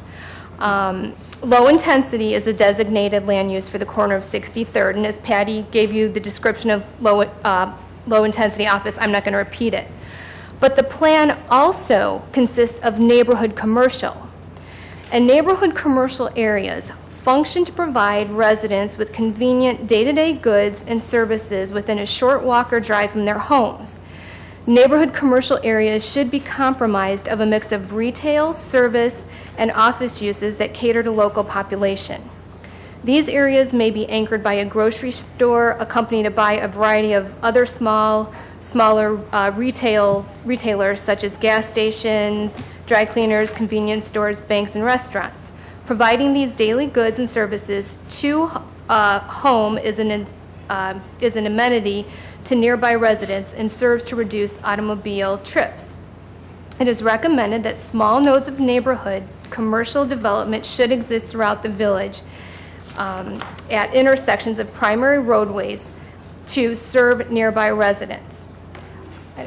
Oh, you do have it up. So he has the definitions of there. Well, if you go to page 44 of the plan, there's a map of the plan that clearly shows 63rd and Woodward as low-intensity office. I don't know if you can point to it, but yes, see in that light blue that shows that it's low-intensity office. The plan also addresses cut-through traffic, which has been a major concern and a valid concern of my neighbors. The plan states that residential neighborhoods are one of Downers Grove's most cherished assets, and the residents value their homes and neighborhoods for comfort and safety they provide. Non-local or cut-through traffic is a threat to neighborhoods, as motorists use quiet neighborhood streets as a mean of bypassing traffic on more heavily routed streets. So if the planners believe that the corner of 63rd and Woodward could handle the increase in traffic, the signage, and the lighting, that would fit our area, the land use would be neighborhood commercial. The village's own plan commission rejected this on a 7-to-1 vote. Also, the village in the past has denied the request for a Starbucks at the corner of Leonard and 63rd. The residents' concerns mirrored ours, and the plan almost mirrored ours. In 2008, then Mayor Sandak stated that the concept of a comprehensive plan is the bedrock legal document upon which planning develops. Over the past month, this plan has been referred to as a guide. At this meeting, at this meeting back in 2008, staff was initiated to move on and make progress on this comprehensive plan. Also in 2008, while debating the Starbucks issue, then at the time Commissioner Tully stated that this is a classic example of why the village needs to have a comprehensive plan. The future land use map shows this area as residential, yet this does not mean someone can't come before the council and request a change. That is what the petitioner is doing. Even if something is prohibited, a change can be requested. With a comprehensive plan, everyone, including the residents, can look at the plan and see what is intended for the specific area. Well, if we all look at this plan, we can all see what the use of this area is. And this is why I am dumbfounded as to why we are even discussing this Walgreens at this meeting, and why Walgreens has not been told to find another location, because Walgreens does not fit the comprehensive plan. We have also been concerned by comments made by commissioners about the revenue that would be generated by the Walgreens. The revenue that would be generated would be minimal if you take into consideration that this business is relocating. This is not a new business coming into the village. However, this could lead to a source of revenue by annexation of the property and by eventually annexing our properties. According to a memo dated June 18, 2010 from Village Manager Dave Feldman, was regards to the long-range financial planning process. One of the strategies was enhancing the revenue base. Under this strategy, the village would grow the base or source of many existing revenues, such as property tax base, utility tax base, and state shared revenue, based on the annexation of unincorporated properties located within the village's planning area. Our ultimate boundary was identified as a way to enhance the village's revenue base. The report summarizes key concepts related to annexation, outlines annexation process, provides financial analysis of annexation of the unincorporated areas located within the village's planning area, and identifies policy questions related to annexation of these areas and recommends specific action. It appears that the village, according to their future planning, financial plan, is planning to increase the revenue by annexation of the unincorporated areas. And further evidence of this might be, in the recent past, the village has made some fiscal choices that are questionable. Most recently is the approximately $14,000 rebate the village gave to Lemon Tree in 2000, that they will give this year in 2012. The proposed agreement will provide for a continued assistance to Lemon Tree for 100% of the sales tax provided. Ms. Chaplin, I'm sorry to interrupt, but would you mind keeping your comments to the matter at hand? Well, it is, because I'm going to draw a conclusion to it. Thank you. Okay, so, It's actually, everyone's been going way beyond the, okay, well, I appreciate it. pretty flexible. So we're giving a sales tax break to the Lemon Tree, and then the property sale at Benton is questionable. I mean, maybe you're not losing money, maybe you are. And we know that we've lost Sarah Lee now on Magnetrol, so our concerns for you guys seeking us for annexation, I think, are valid, and it is a concern. But the village has the opportunity to make the right decision.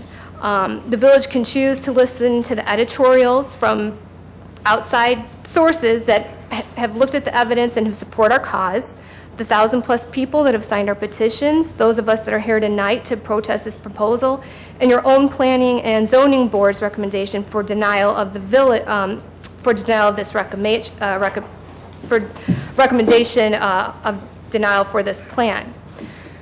Or the village can go ahead and approve this proposal and live with the consequences of maybe not the best decision. I guess the choice is yours. So thank you for your time and your consideration. Thank you. Thank you. If I could just make a suggestion. Yes. This is a general suggestion. It might be helpful to focus on the concerns that people have with a particular project and not comments about bad decisions that were made on unrelated matters or accusations with respect to skirting the law and ignoring the rules. Not necessarily. No, but what I'm saying though necessarily is that we're losing revenue in some areas, so the village is looking for ways to increase revenue. There's one comment by one commissioner who isn't even here tonight. Okay, So well, to attribute that to what everyone is thinking, no one, as far as I can tell, has said a word yet. right. So please, I'm really going to ask everyone not to impugn the motives. Okay, well, No one up here is going to impugn your motives. We all understand. I know, We're it- very passionate about this issue. Yes. This is something happening in your backyards. We Right. get it. We live in this town too. right. So let's try to treat each other like neighbors and please dial down the accusations. Right, well, okay, I appreciate, Please. I will, yes, thank you. I think that would be a little more fair, because I'd really like to have a conversation about the issues that are of concern and not some sales tax rebate or who's violating what laws. Okay, all I right. really ask everybody to do that. I think let's have Thank a you. more neighborly conversation about it. Okay. I think we'll get much farther. All right, thank you, okay.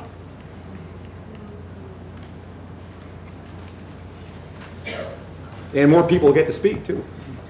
Good evening. Good evening, Mayor Tully, distinguished commissioners. My name is David Olson. I reside at 5601 Dunham Road in Downers Grove.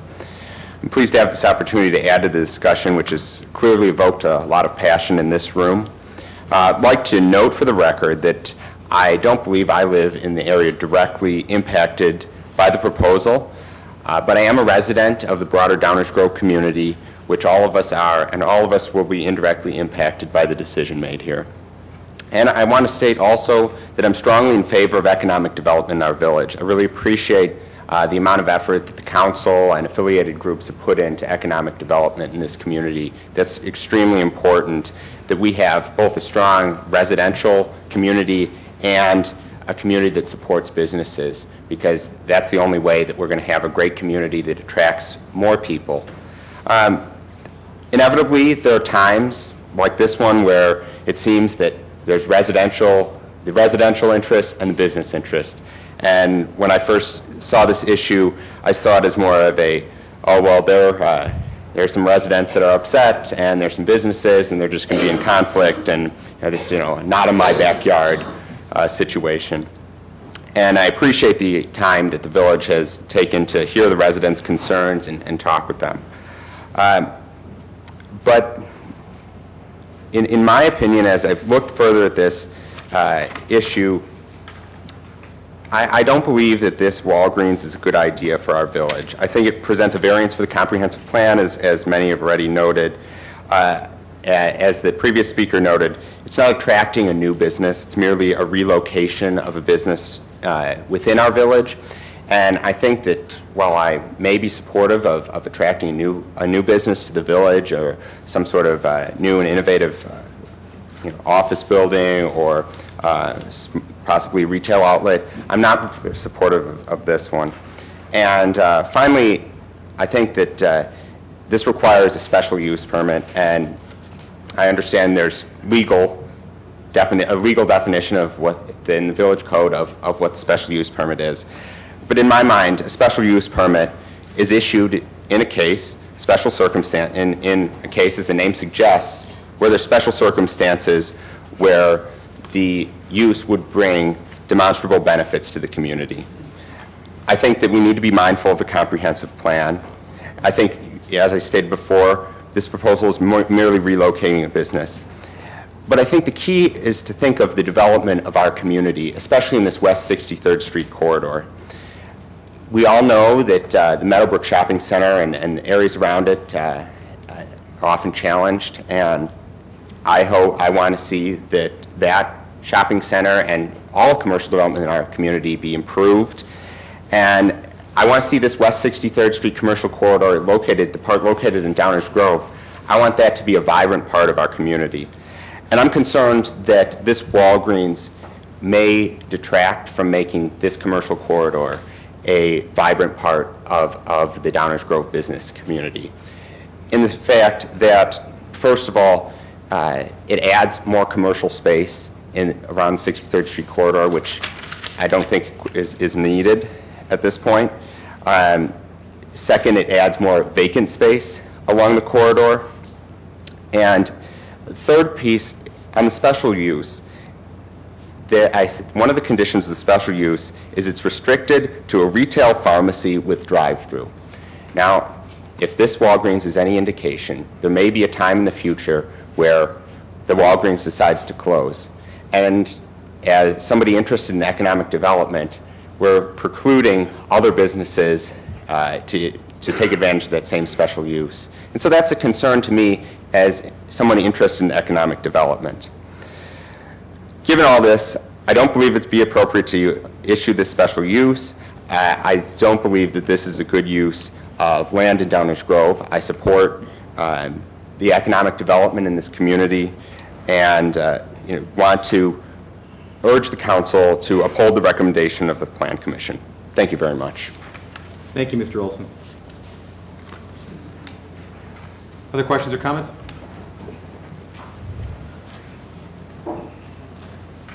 Good evening.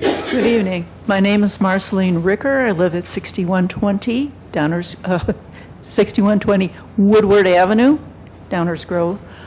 My main concerns have been, as they have been in the last time I addressed you, is safety. If you will put up the sight line,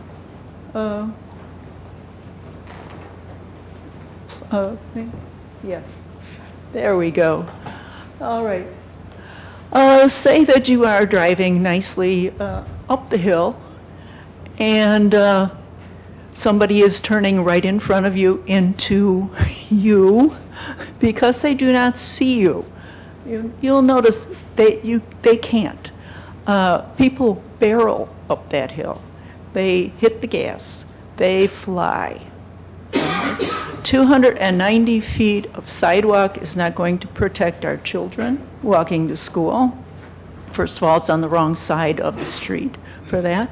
And in the winter, that particular downslope towards 63rd Street is a huge hazard. It's icy, and we have accidents there. I cannot see a time, in fact, I can see a time in which an 18-wheeler delivering stuff to Walgreens has to stop because of oncoming traffic and because of ice on the road, and the slope of the road slides down into the intersection of 63rd Street, causing many problems and perhaps injuries. I don't like to say, that I like Walgreens. I'm not against progress, but this is not going to be progress. This is not going to be a good development for this particular area. There's way too many things besides safety that are against it. Thank you very much. Thank you, Ms. Bricker. Other questions or comments? Good evening. It is. My name is Guy Brownson. Please call me Red. My address is 5904 Downers Drive, Downers Grove, Illinois. I want to reiterate what I said a couple of meetings ago, just so you are well aware. My primary concern is my constituents who I represent on the east side of Woodward. When I was out there in early March, were vastly opposed to this project. In particular, 6299 Woodward, where the access from Walgreens comes right into his driveway. So not only does he have to worry about north and southbound Woodward, he now has to worry about people coming out behind him into his, so he's trying to back out onto Woodward, and he's got an extra people to think. The other thing is people in my precinct, if they were to use the Walgreens, they'd have to go out and around the block down to 61st to get back into where they live in our district. So that would be a hindrance. You wind up with right turn only going further away from your house than you would be able to go back in and go to your house directly, whether it be on Woodward or Stonewall or Lee or any of those other places that are in that neighborhood. So, that's all I have to do. Thank you for your time. Enjoy. And next. Thank you, Red. You're welcome, Mayor. Good evening. Good evening. Randy Owens, 5900 Pershing Avenue. When you were describing the site, the new layout with all the new turns, I didn't see it addressed on how the truck traffic was going to flow through the parking lot. You know, they made some changes to right turn in or right turn, or whatever it is, right turn out. Can someone describe the truck traffic going through that, how they're going to go through the parking lots with all the cars and kids coming out the That's a doors? fair question. Why don't I suggest this? Let's hear what everyone else has to say. If the petitioner could keep a note of that, and then when given an opportunity, can actually demonstrate that for everyone to see. Would that be okay? Yep, thank you. Sure. Thank you for your comments, Mr. Owens. Other questions or comments?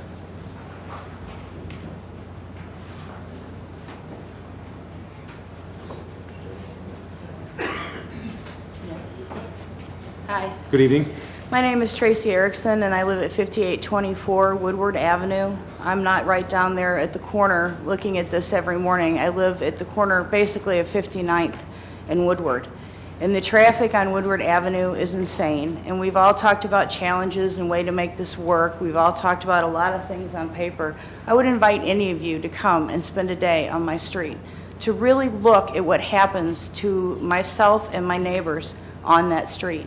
People fly through there at 50, 60, 70, 80 miles an hour, and now you are inviting more people to do that.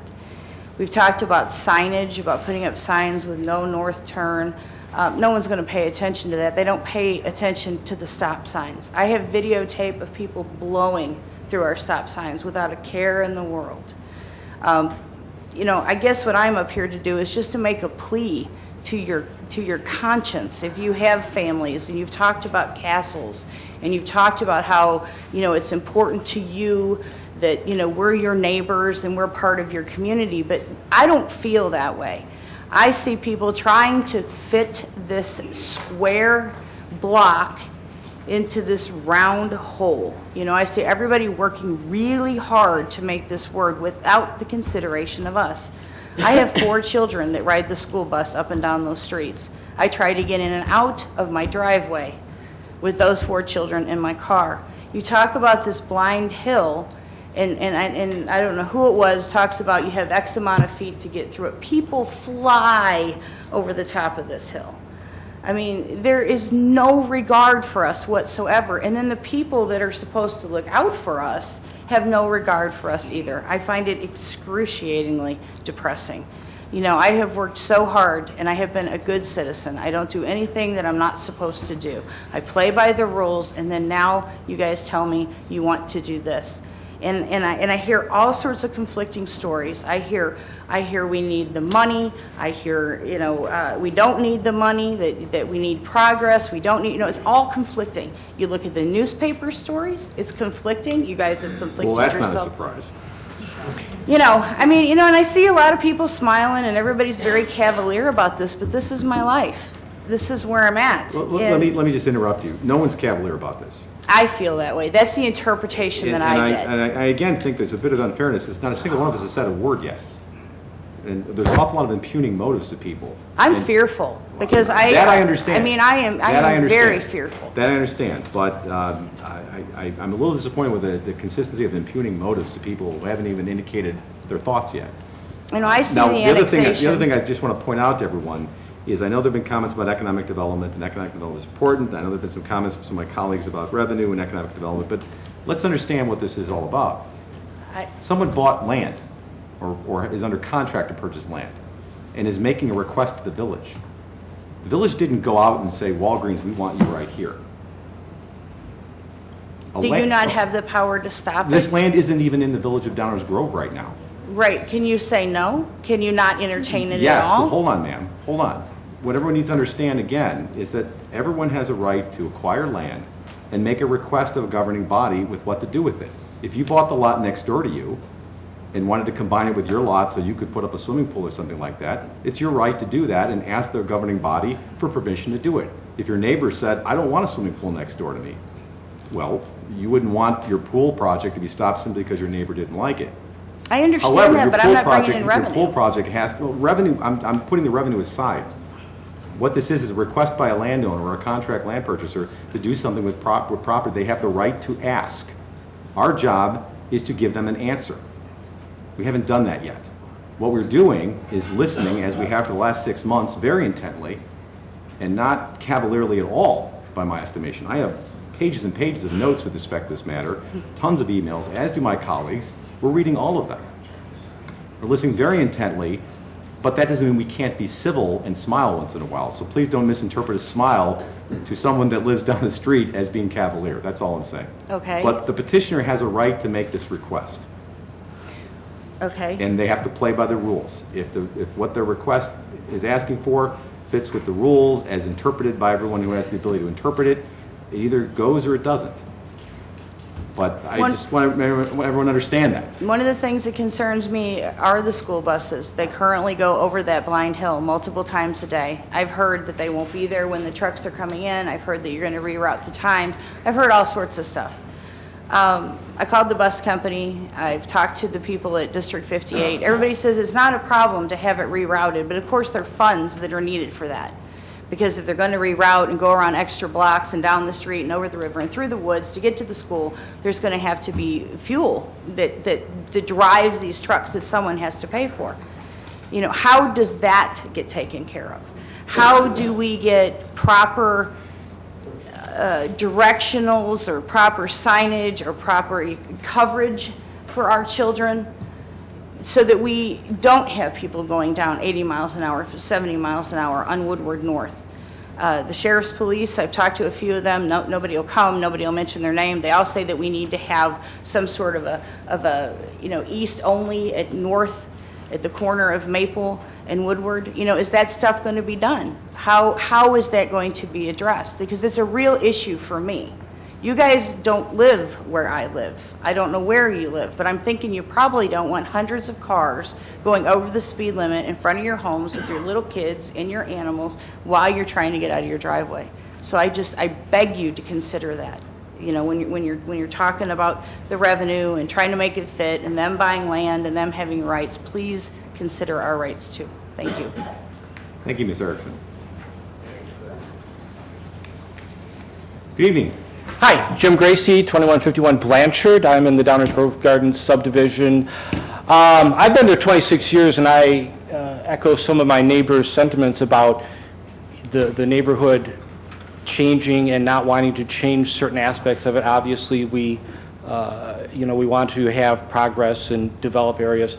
My main concern is it's great that they've done a traffic study and they're going to put up a no left turn sign.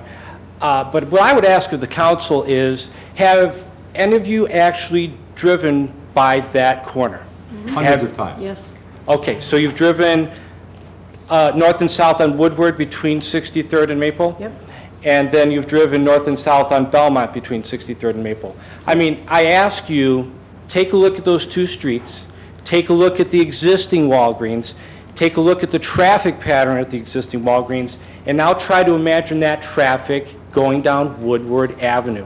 And it's going to happen. I mean, you can put up a no left turn sign, but as the other gentleman mentioned, with the in and out traffic, the way it's designed, it's going to, by design, force people down Pershing, across 61st Street, into areas that were not designed as through traffic areas.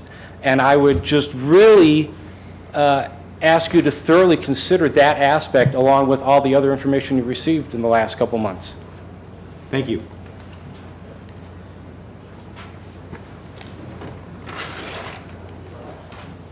Hello again, sir. Hello. For the third time, if you don't mind. Yes. It's Vijay Kroon at 6230 Belmont Road. Thank you. Thank you.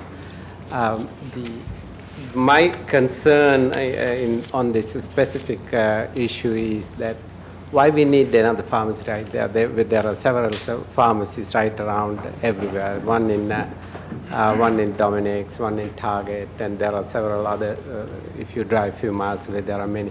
There is no need for people who live around there a big pharmacy like that. There is no need whatsoever. I can understand village pushing for something, some kind of business that is really, really needed for customers. This is something not needed, trying to be put in a place where they are not welcome. That's a real issue that I can't understand. How come we even thinking about doing another pharmacy in that? Number two, and all these people presented nicely, and even if I listen to that one, even if I were not even in the village, I would have watered down that place, all the concerns people brought up. It's so clear, so specific, so neat, all the data and presentations they gave you all, that it is people are deadly against that, and it is very clear that it is not needed there. The last thing I wanted to say, it is good that the material architectures and the designs and all that, requirements, obligations that we have, and we do study and we do have those. But the key point is the people, the emotions, the thinking of people, what people want. That's the key. It is nice that all that studies and everything else. This is something people don't need. If you listen to all that presented, if you still not convinced that we don't need Walgreens at that place, look at each of these faces. How sad they are. How concerned they are. Just look at their faces alone and understand that. If you still don't believe all the things that they presented. That's what I want to do. Just look at their faces and they have real concern, and something that is not needed going to be put in a place where they are not welcome. It will be bad for the village of Downers Grove. Thank you again for your comments.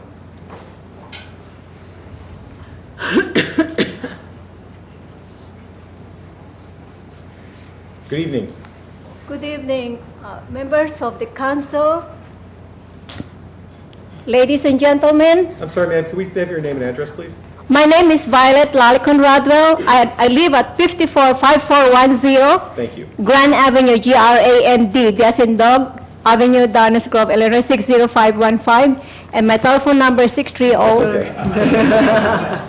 I just would like. I prefer an email address anyway. Thank you very much.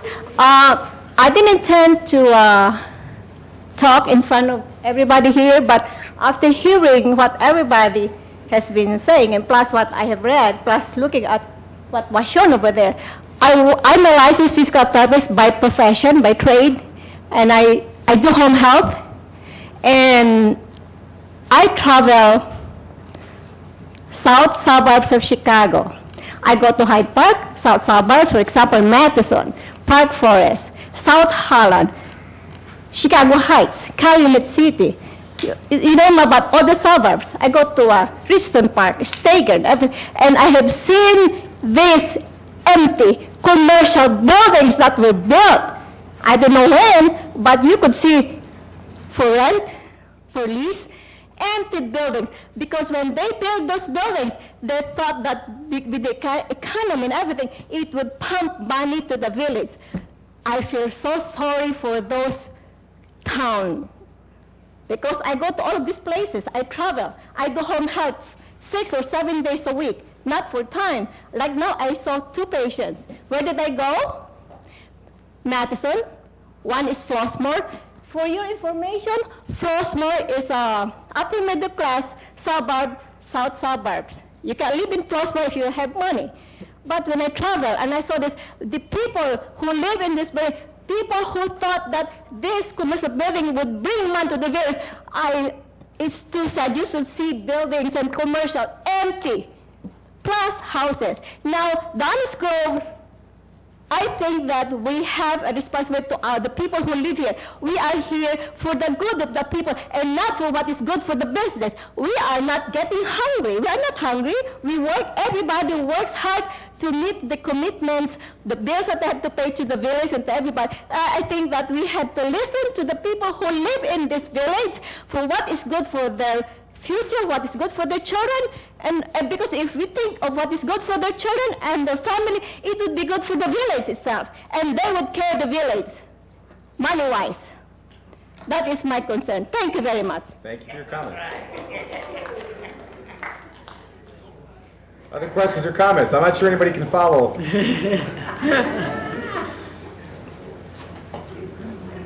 I am back. Before Yeah. before you speak, is there anyone else I'm sorry. who hasn't spoken who Yes. would like to, before we hear from anyone else again?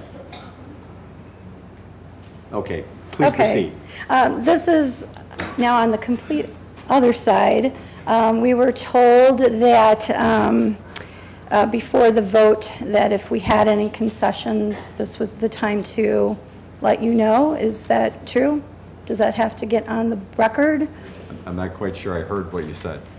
I heard if we were told that if we had any concessions, if this is approved, things that we would Oh, I like understand. done. I understand. That- I don't think you need to characterize them as concessions. Okay. But if there are things under a hypothetical situation where this would be Mhm. approved, are there particular aspects of the project as part of the special use review Right. that you would request that the village consider making a condition of the special use? Well, I think it's more what we are requesting from the developer and from Walgreens. Well, right, but Yeah. they would be made a condition of the special use, so they would have That to you be would done- write would in, have- I get what correct, you're would have saying. the Force Okay. of law, so to speak. Right, So if there are so- particular conditions, by all Okay. means. Okay, and I mean, by no means, we're certainly hoping, but We I just, understand. we have to get the, We understand. this out there.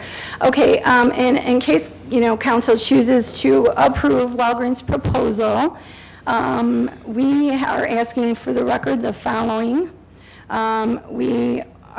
We would like to see the drive-through pharmacy lanes be moved to the south side of the building, facing 63rd Street. I know it would be a huge change for them, but it's something we feel, why does the drive-through pharmacy have to be in the back, right next to a residential home? We are also asking that hours of operations cannot be extended to 24 hours ever. We know right now that they're saying that hours of operations would be, I think they said 8 a.m. to 10 p.m. We know once they're in, they can come back and they can ask for the hours to be changed to 24 hours. Right. They could always do that.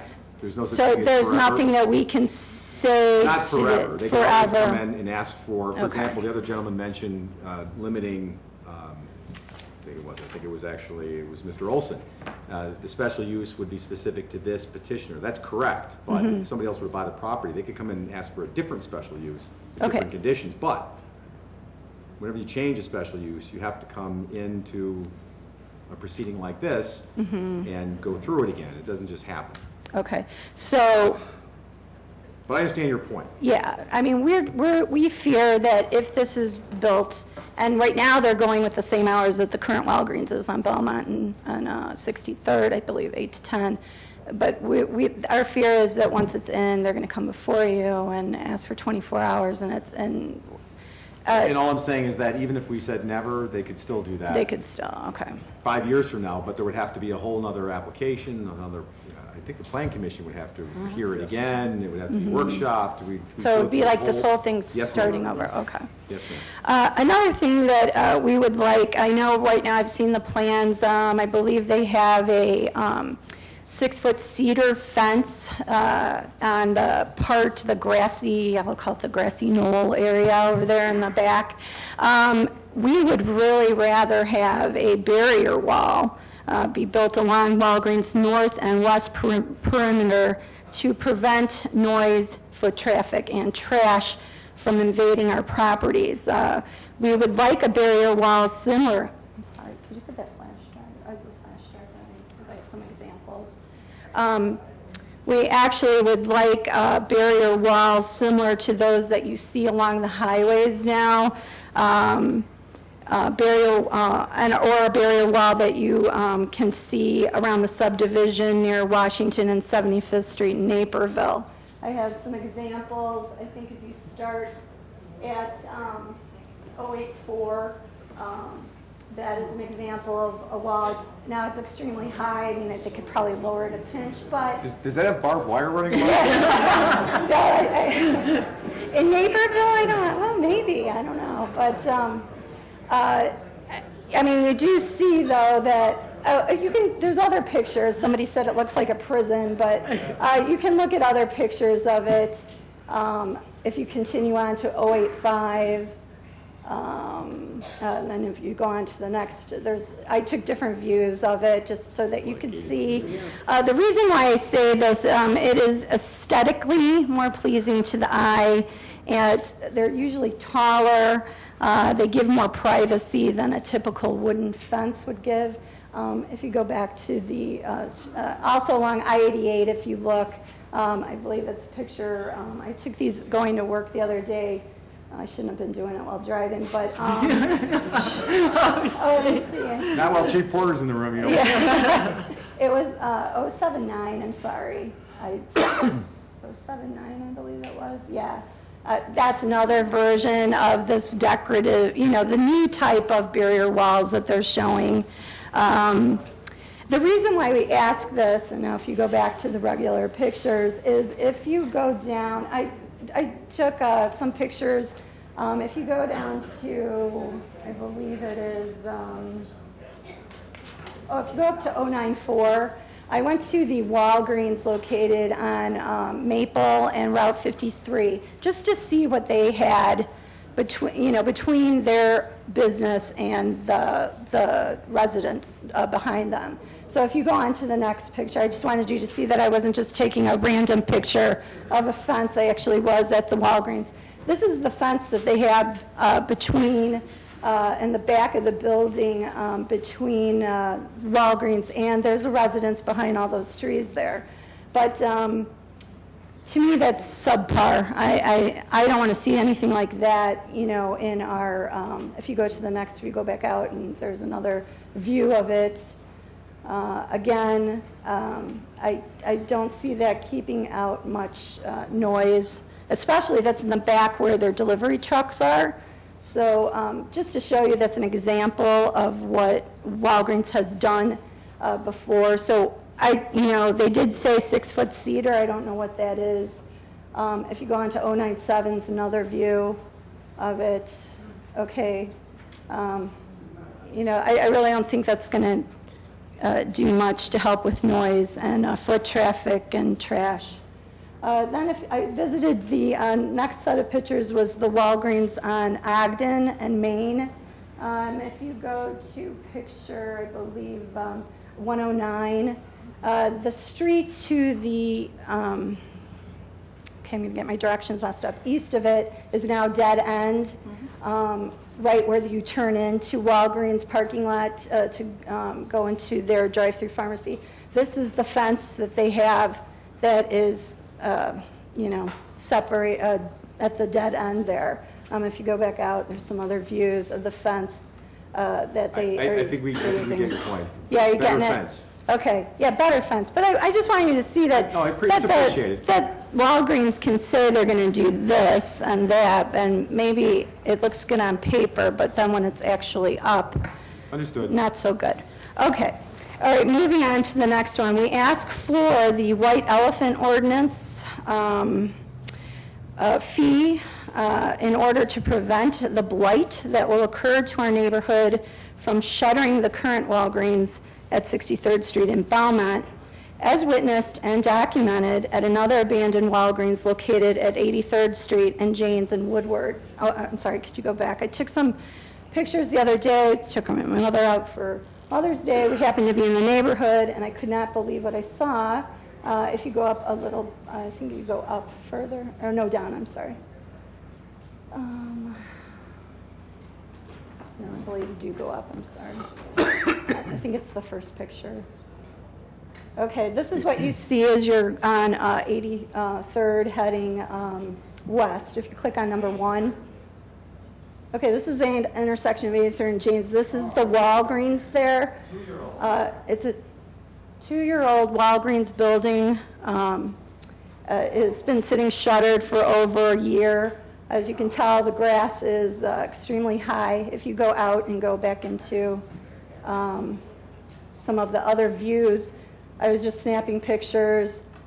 If you could just keep on forwarding through the pictures, that would be great, just so that you can get an idea of what might possibly be in our neighborhood if they build and then close the Walgreens at 63rd Street in Belmont. If you could just continue through those pictures, please.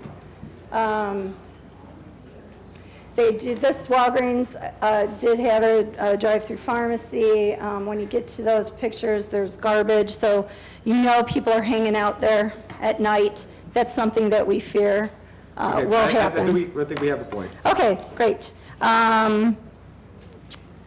And then finally, we ask also for the impact fee for the increase in law enforcement that will be needed to police the area due to the increase in traffic, congestion, and accidents, and to monitor, and that would also be needed to monitor and ticket those that disobey a possible no right turn onto Pershing sign that we also reserve the right to have in the future.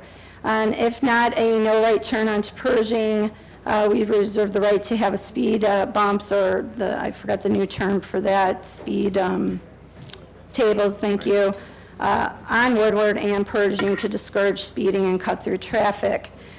We also are asking, you see in the new plans that Walgreens on the exit onto Woodward, at one time we thought that there was going to be, the exit was going to have it where so you could not turn left. You know, it was going to be similar to the way that the exit looks like on 63rd Street, where they had that median where you could not turn left into the neighborhood.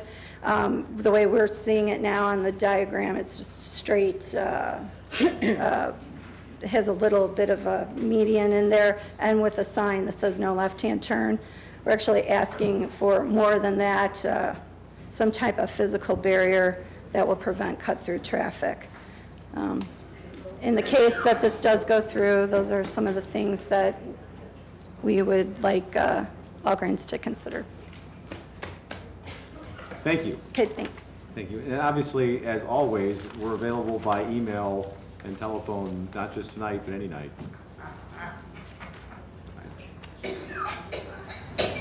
Any other questions or comments from any members of the public with respect to this item?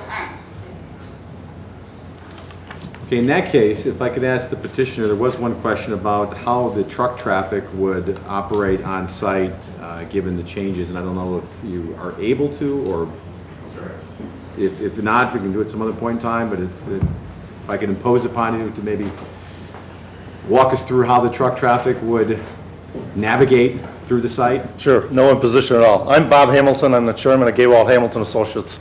We're both civil and traffic engineers.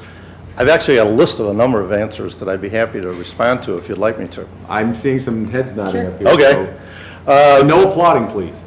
First on the, let's start with the one civil. We're not the civil designers on this plan, but I heard a number of issues go by on civil, and I'd like to just respond to it. You're really at site plan review now. You're not at final engineering. Your village engineer is not reviewing this in terms of compliance with all these different ordinances. That's the next step. That's what your staff is for. Having worked with your staff in the past, they will enforce those ordinances. For the people in the audience that maybe don't realize all those ordinances involve, the village has adopted many of these or simply is subject to them just like everybody else is. DuPage County Stormwater Management Commission. DuPage County is one of the toughest county ordinances in the state. It's the one that Cook County is modeling their ordinance after. Illinois EPA, that governs your sediment control, your erosion, as well as most of your utilities. DuPage County Department of Transportation, excellent agency. They will review this in great detail. And of course, the Village of Downers Grove. There's a long way to go in terms of the engineering review on this. And you haven't been cavalier. We just aren't to that stage. On the civil, to take first on the traffic, take first the routing on the site. The proposal is that all trucks, and by this I don't mean the little UPS trucks can go pretty much anywhere they want. I mean reasonable sized trucks, particularly tractor trailers, will come in northbound on Woodward make a left turn into that northern entrance, work around to the west side of the store where they'll deliver at the loading dock, and then they'll exit out to the south, which means they must turn to the west. Functionally, there's not much other way for any decent-sized vehicle, truck, to operate on the site, given the conditions that we have. We looked in terms of the size of the vehicle.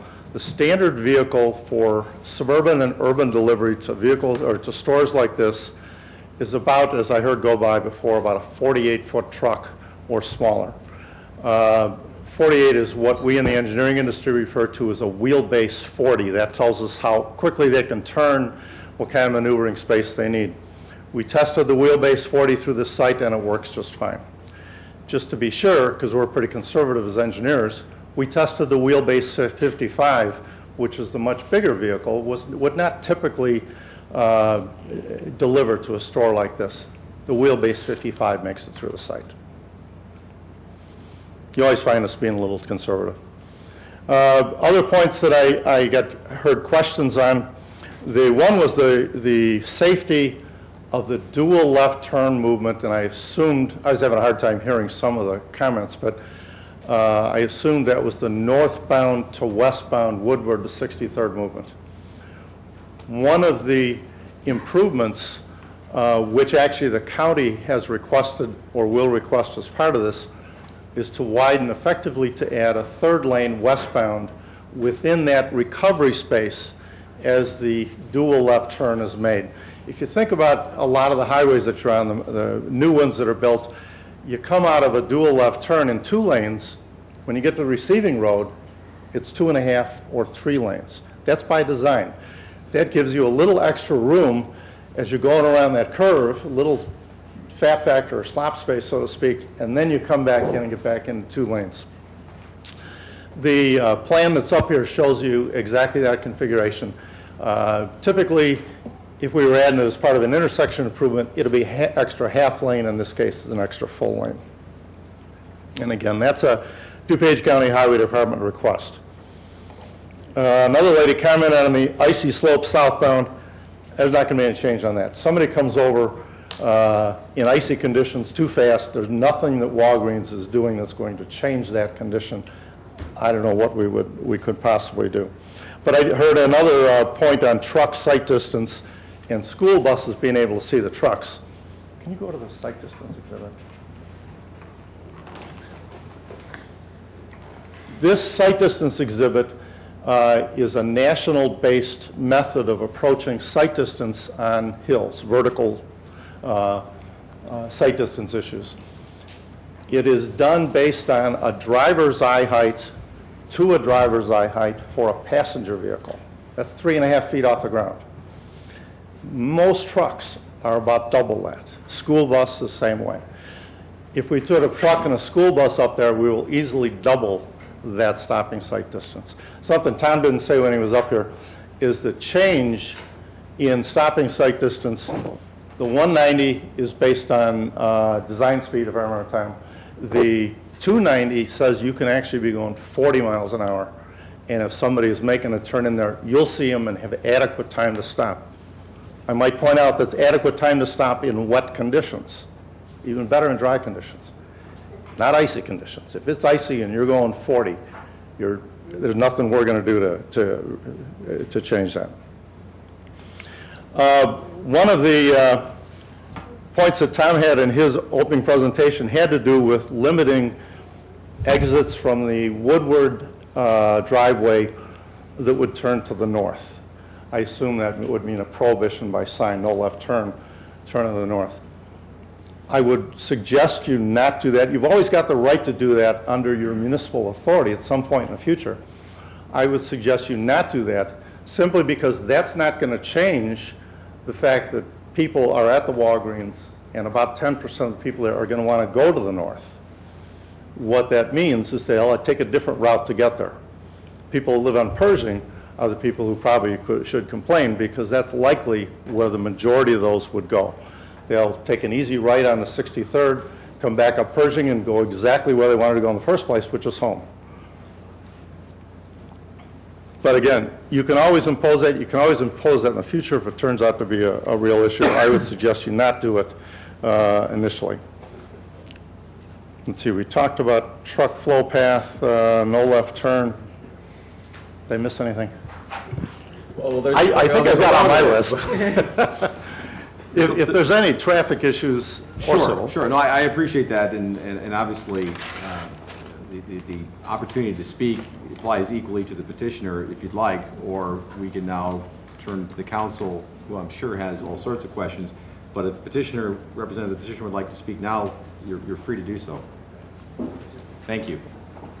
And thank you for walking us through the navigation on the site. Thank you, Council. Thank you, Mayor. The one thing that I just want to stress is just a few things. I'm sorry, could I just ask? Oh, Dave Augusta with Draper and Kramer. Thank you. A few things. We've obviously taken into account a lot of the concerns, and we've tried to work as diligently and as careful with our engineers and with the architects as we could. One thing that we do have to stress, though, is Walgreens does have a business model, and currently at their existing site they have 2 full access points. They initially thought that they were going to get a better access point on 63rd. That didn't happen. We got determination by the county that, that basically required a right-in, right-out only. With that being said, it is part of Walgreens' business model that they do need a full access point at some point. What we're thinking is that it's important, and it's important to Walgreens because they feel that their residents and their customers who shop at the store are going to want to go north, the ones that live to the north. So our thinking is that we try to restrict that access to the north by putting local residents only signs going to the north. Obviously, you know, we're looking to make sure that the folks that Walgreens are trying to serve are served and have the ability and the ease to move back and forth. You know, these drugstores are really meant for convenience. That's what they vote. That's why in many circumstances they're 2 miles away from each other. It's really the business model that they have implemented. It's a business model that has worked for them. They've tried it differently in the past in those stores. Some of them, because of access issues, have closed. So it's just important to Walgreens, and it's obviously Walgreens being our client, we all obviously want to make sure that the council is aware of that as well. So from a detention issue, you know, obviously we've taken that into account. The underground detention is a storm trap system, which is a nationally recognized company, and we've done them in many locations, and it's pretty much state-of-the-art detention for a project of this nature. We usually would like to see a detention pond. But in this situation, because it lowers our expenses, it lowers our cost, but in this situation, we wanted to make sure and provide the best possible detention facility that we could, and that's why we're putting in the underground detention storage tanks. That's pretty much what I have on my end. Thank you, Mr. Acosta. My name is David Shaw. I'm counsel for the petitioner, and I'd just like to make 2 comments that were raised tonight, or just 2 comments, I'm sorry. One is the concept of the relocation of this Walgreens store.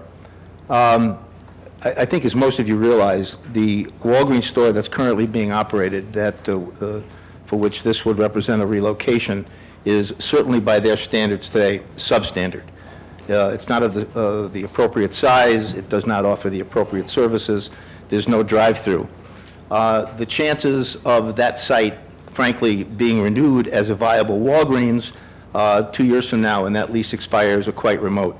I think part of the responsibility, or what should be part of the desirability of working in any town, is to have a business be accommodated when that business can expand and grow. Obviously, Walgreens wants to stay in Downers Grove. That is one of the reasons they selected this site.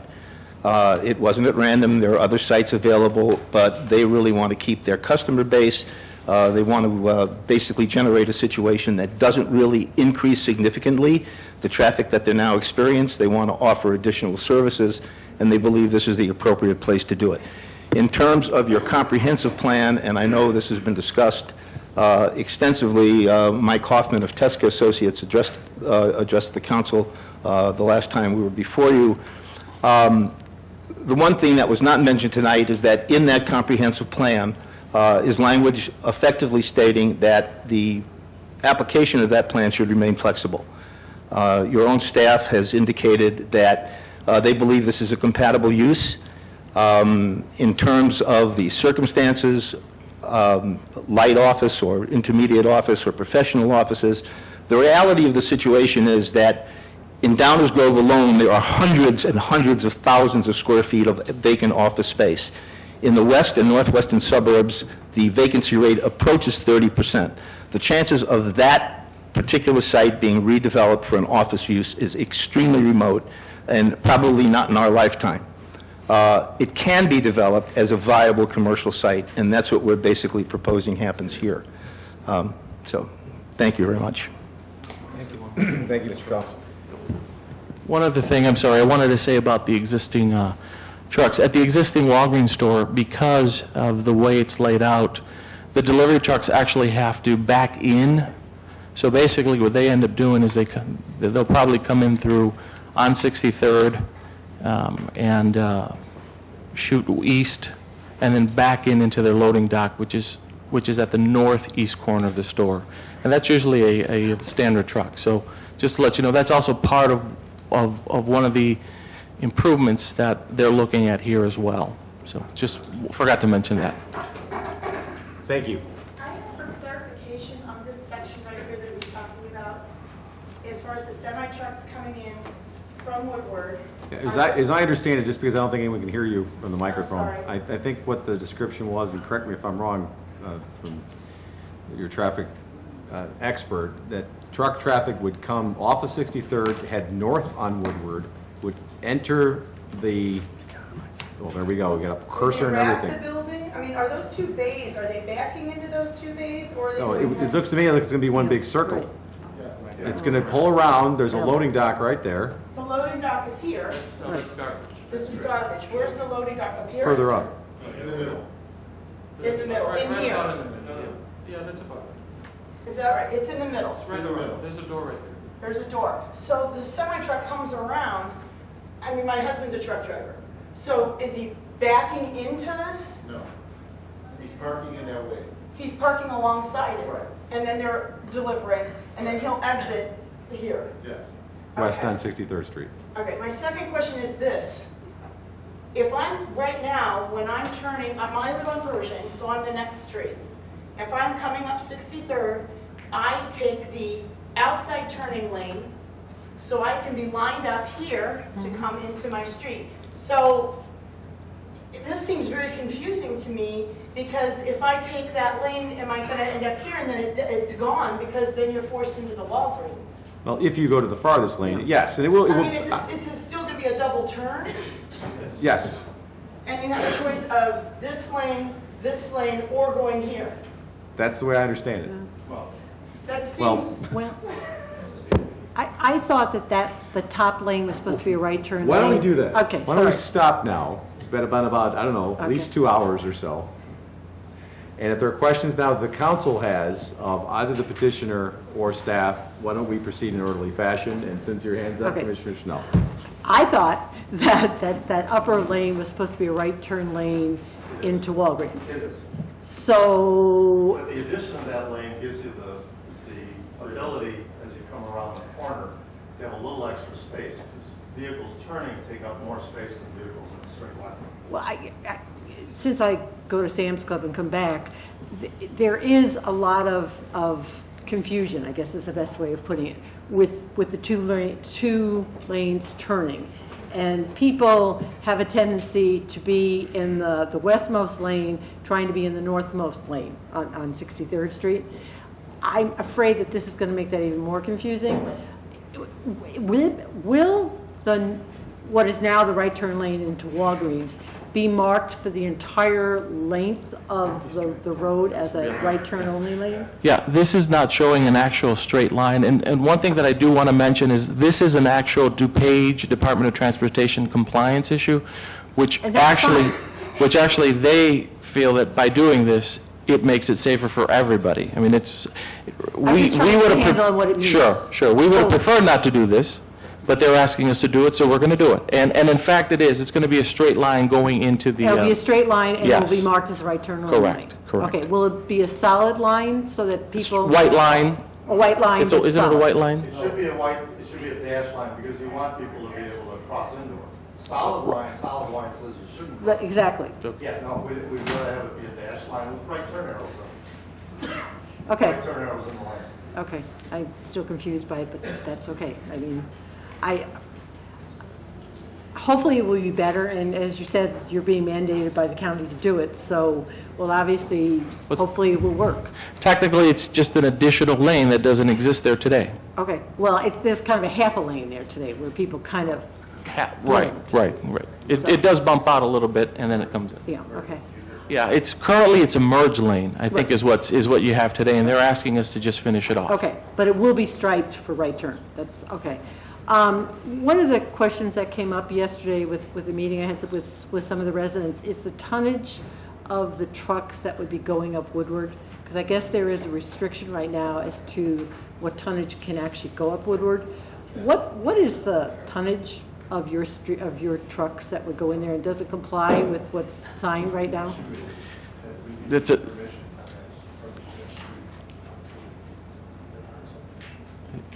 He's our project manager. I just want to get the answer for these people. The issue is that we've been given permission because the street is able to...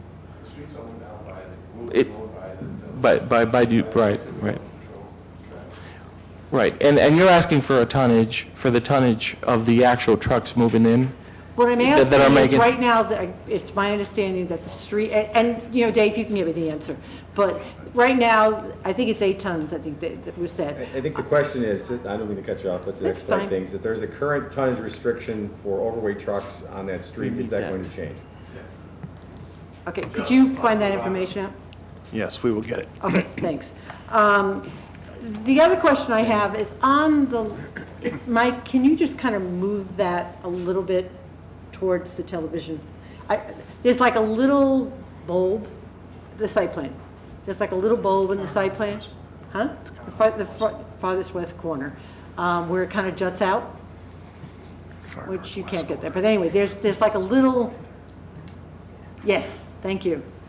That area, is that going to be, right now I guess it's wooded, are the woods going to remain? Or are you clearing it and putting some bushes in, or what's happening? We're actually landscaping that. That will be brand new. If indeed it is wooded, heavily wooded, is it possible to leave it there? Leave the woods there as a buffer for the residents to the west? Sure, that's fine. I mean, and again, you know, if staff can kind of get some more of a detail, but that again was something that came up in the meeting I had yesterday. Yeah, I mean, our initial thought was that we were going to fence it as a rectangle instead of going and using that, you know, or fencing it all the way around. That was something that I think staff thought was important, and we said, fine, that's not a problem. We'd do it either way. Well, and I guess I'd like our village forester to kind of weigh in on it. You know, normally we get an estimation of the quality of the trees and whether they'd survive, da-da-da. So if we could just get some information from the forester about that, I think that would be beneficial. And again, it would go back and answer some of the questions that the residents had yesterday when I talked to them. Okay? We'll do. Preserving those trees is certainly an option we could require. And you know what, I'll go through my notes, but... You can come back. I know, but I'll let someone else talk for a while. Other questions? Actually, I do know. The stormwater facility, again, this came up yesterday and it came up today. I'm familiar with the kind of facility that you're going to, because we have it in other places in the village. Have you ever put one in? A lot of the discussion today was about the quality of the soil that exists on this particular site and whether or not this kind of underwater detention facility could actually be placed in this kind of soil without it seeping and creating problems downstream. So do you have experiences with doing something similar someplace? I don't need the depth, but just so that from an engineering point of view, it can be put on these kinds of soils, and if it is, there's no adverse effect downstream. Yeah, and one thing that I want to mention, in the event that the soils aren't suitable for development, we bring in soil that is suitable for development. I mean, we've done that in the past, where we take bad soil out and bring in good soil. So that's, again, that's just an issue of engineering the site, and at some point, we'll know what we have to do. But again, we work with the village engineer, and there are requirements that the village will have that will obviously monitor or keep that to a point where it needs to be maintained properly. And I understand what you're saying, but I'm not sure the people who are here understand Sure, that. sure. So I think Got the it. more you say it, the more it may relay some of their fears. Got it. And then the only other question I've got is the release rate, the rate at which the water is released from your underground facility has to meet the current DuPage County and Village's stormwater Yes, ordinance. yes, It that's cannot correct. be released at a faster rate, and if it is, there are consequences. That's correct. That's absolutely correct. Okay, Yep. fine, that's it, I'm done. For now. Maybe, yeah, for now. Commissioner Newstead. Thank you, Mayor. Thank everyone for coming and speaking with us tonight. And Commissioner Rankin and I met with a small group before the meeting tonight. One of the residents asked where we live, so I'll let you know where I live. I live at 4633 Saratoga, which is about a block and a half away from North High, with 450 some cars and 19 buses about every day. So we all know about traffic in our neighborhoods, and I think you've probably seen 7 or maybe more. I know Director Dave Reiner's been out in your neighborhood kind of watching traffic flow at different times of the day. So we all do get around the village and see what's going on, especially with big site projects like this. We do take a look at when we can. A couple of quick questions and then lots of comments, I guess. When and if this proposal goes through, the portion of Woodward will be annexed to the village as well from 63rd to, I think it's the northern property line of this proposed site? That's correct. The entire east-west dimension of Woodward Avenue right-of-way along the frontage of this property would become the jurisdiction of the Village of Downers Grove. So we would have enforcement control, we would have roadway maintenance, we would have snow control, we would have all those things in our normal processes? Yes. Okay, thank you. Second, tonight, not only here in the chambers, but also in our meeting before, we heard a lot of issues about speeding on Woodward Avenue. Now, this doesn't pertain to the petitioner right this second, but luckily Chief Porter is here. I know that we do not control that roadway, but I do know that Chief Porter has the ability to contact the DuPage County Sheriff's Office, and if I may extend that offer, Chief, if you could please let them know that we heard tonight from some residents that we have a speeding issue on Woodward, and I would also let the residents know, and I did this evening, that that's your enforcement right now. As we can enforce our roads in Downers Grove, the sheriffs are responsible for enforcing your roads. If there's speeders, if you have video of people blowing through stop signs, send it to the sheriffs, and they can enforce those rules. In our meeting in the committee room tonight, we talked a lot about a lot of different things: stormwater, traffic, cut-throughs, site conditions, and then we saw some photos tonight of site conditions at other Walgreens and some here in Downers Grove. As I said earlier, we have evolved in Downers Grove to create, it's a site maintenance conditions, we have construction conditions that are actually pretty strict, and I probably will see some head nods from other communities. When we see fences and we see conditions in other towns, it's an interesting comparison, but it's not what we do in Downers Grove. The Downers Grove way is to work with the petitioner, but also to be pretty strict about our rules and make them follow our rules, and we have tools to enforce our rules while the project is happening, before it happens, and at the end of the project. That tool, obviously, in this case, is the special use. We've already seen some conditions change to the special use with not only ins and outs, but to rooftop screening, landscaping, signage, all sorts of things to the actual site. I know the residents are concerned about this being in their backyard. We've heard you loud and clear. What I like to do, I'm only one vote, but what I think is important for the village is to look at the whole village, look at the whole aspect of a proposal. In this case, yes, we would be potentially closing a store down the road. That's an opportunity for some people. To open a new, bigger store with, I think it was 1,500 or... It's 14,820. The new How store? many new items will be in this Walgreens compared to the other one? I know it was a big number. I don't It was a remember the big exact number, one. yeah. It is a bigger store. It is a bigger opportunity for shoppers. We work very hard with our long-range financial plan, our strategic plan, our partners with the chamber, our partners with economic development, to create a very, very well-rounded Downers Grove. Business and economic development is part of that community. Residents, businesses, other municipalities, we all work together to promote this town. I'm kind of going through my list here, give me 1 second. We also heard tonight in the room next door the word compromise. We heard it again at the end of the comments from the residents that there are things that they would prefer. Obviously, we would all prefer less traffic going north on Woodward into the neighborhoods. I think there's other options with signage on Pershing for, we talked about tonight, we have signs around town that say no right turn during 9 a.m. to 4 p.m. That's a pretty long time. I guess it's 9 a.m. till noon, kind of those peak hours of shoppers in that area. We have the ability to do that, but only in the sections that we control. In this case, it would be that portion of Woodward, it would be this particular site. We have those options as a municipality to put up signage, to enforce those signs, and to ask our partners, and in this case, it would be the Walgreens, to also follow through with those lines, those rules in the special use. I'm interested to hear what the rest of my colleagues have to say. I think that in all, we have had, there was about 90 or so people here tonight. I don't think you're all here for Walgreens. There's some electrical aggregation folks out there too, and probably others, but 90 people plus many, many meetings, plus coffee with the councils, plus individual meetings. We've heard loud and clear that this is something that the neighbors are not interested in, but our job is to look at the entire picture and the entire village.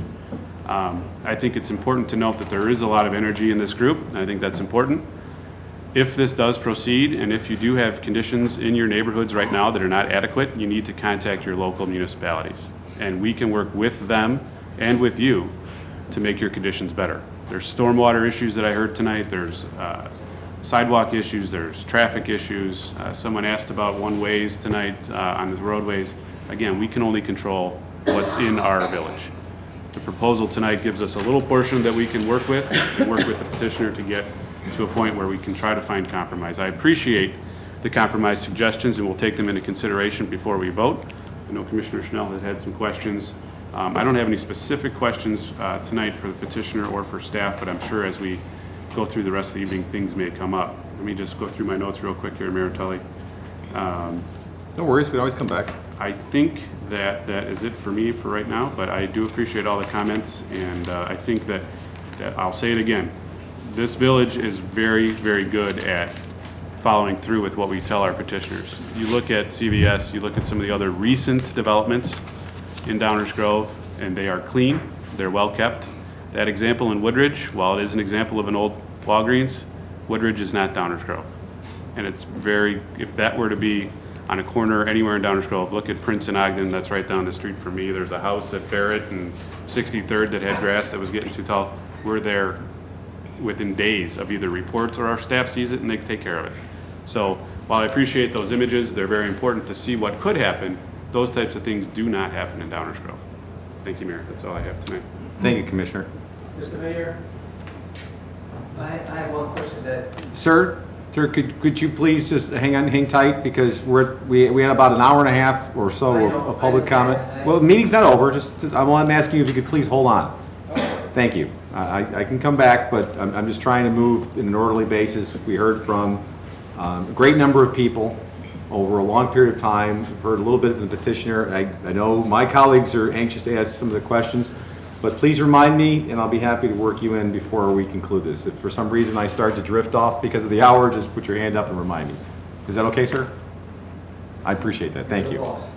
Well, only when they let me. Other questions or comments from members of the council? Commissioner Rankin.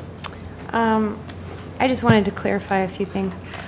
Someone made a comment that the sidewalk would be on the wrong side of Woodward, but the reason that is because you would be, if this gets approved, annexing only the west side of Woodward, so you have no control to add the sidewalk on the opposite side, right? The entire width of the Woodward Avenue right-of-way would become the part of the village of Downers Grove, both east side and west side, for the frontage of this property.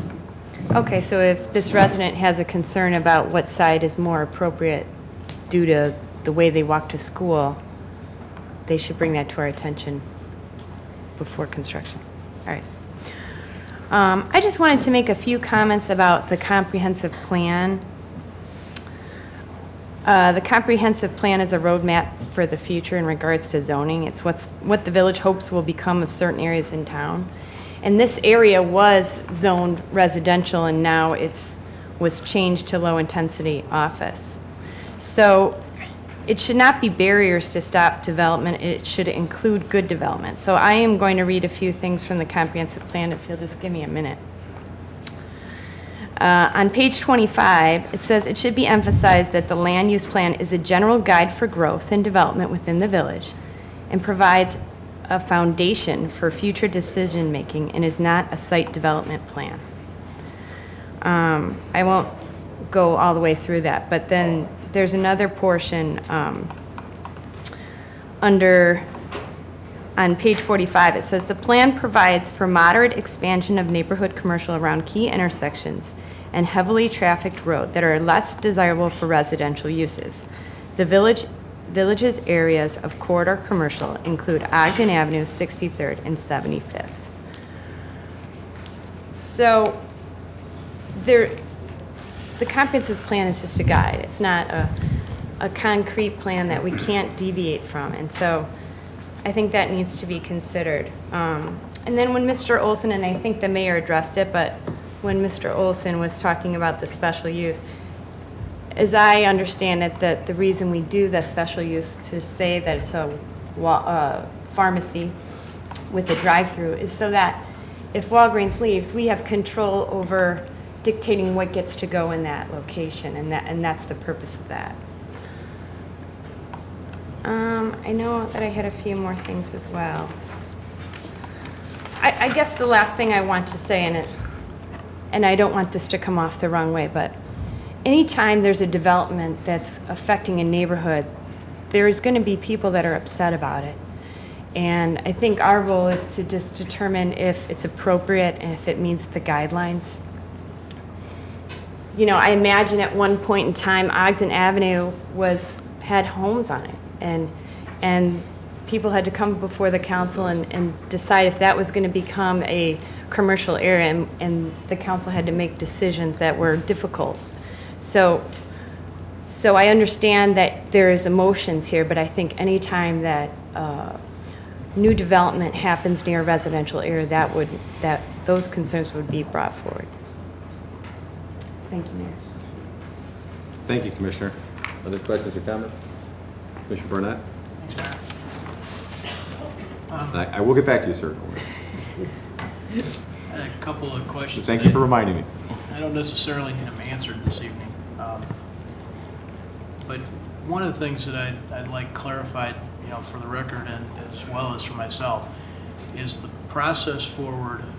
The potential exists for this body to do a sequence of things: annexation, consolidation, zoning change, special use permit. There's 4 kind of things out there in front of us.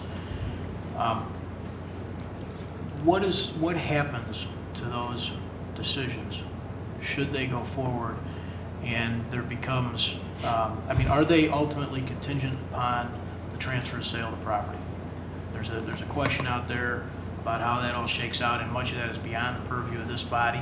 But I guess I'd like to know our process, should we go forward with those things, what happens to those in the event that there's some issue down the road relative to property ownership? There are some that are contingent and some that are not, but I think I can best sum it up like this. We have always viewed as a staff that this is a package proposal that's results-oriented, meaning that this is a petitioner that is looking for approvals that result in the ability to build a Walgreens with a drive-through.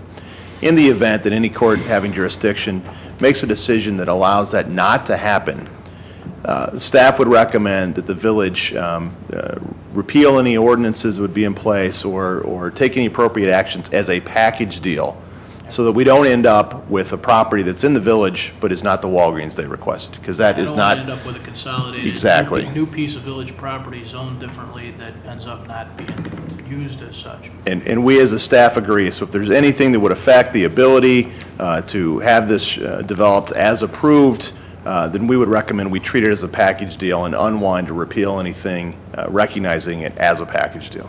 Okay.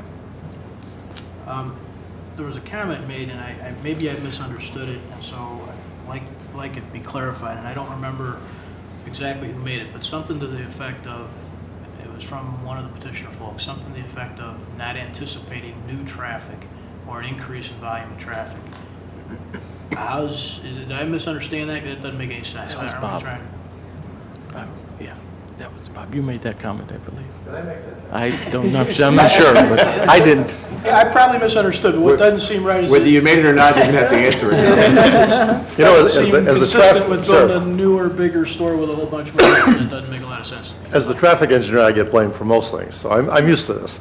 I anticipate there's going to be more traffic. We have estimated or projected in our report the volume of traffic that is generated by the proposed store, based very much on the square footage of the store. Okay, sure. We didn't compare it, at least I didn't compare it to the old store, so I can't tell you the difference. One thing I did say at the Planning Commission level that I think bears a little repeating is we don't anticipate that the people in this service area are going to go to the drugstore any more tomorrow than they do today. Maybe during grand opening, but I mean, in the long term, you know, as their patterns settle in, they're still going to go to the drugstore about the same as they do. We just want them to come to this drugstore rather than any other.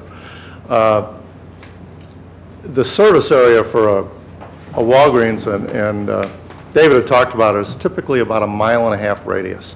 That's really their primary service area. The kind of frosting on the cake is the pass-by traffic, which is going past it on 63rd that stops in on impulse visits or on South Woodward.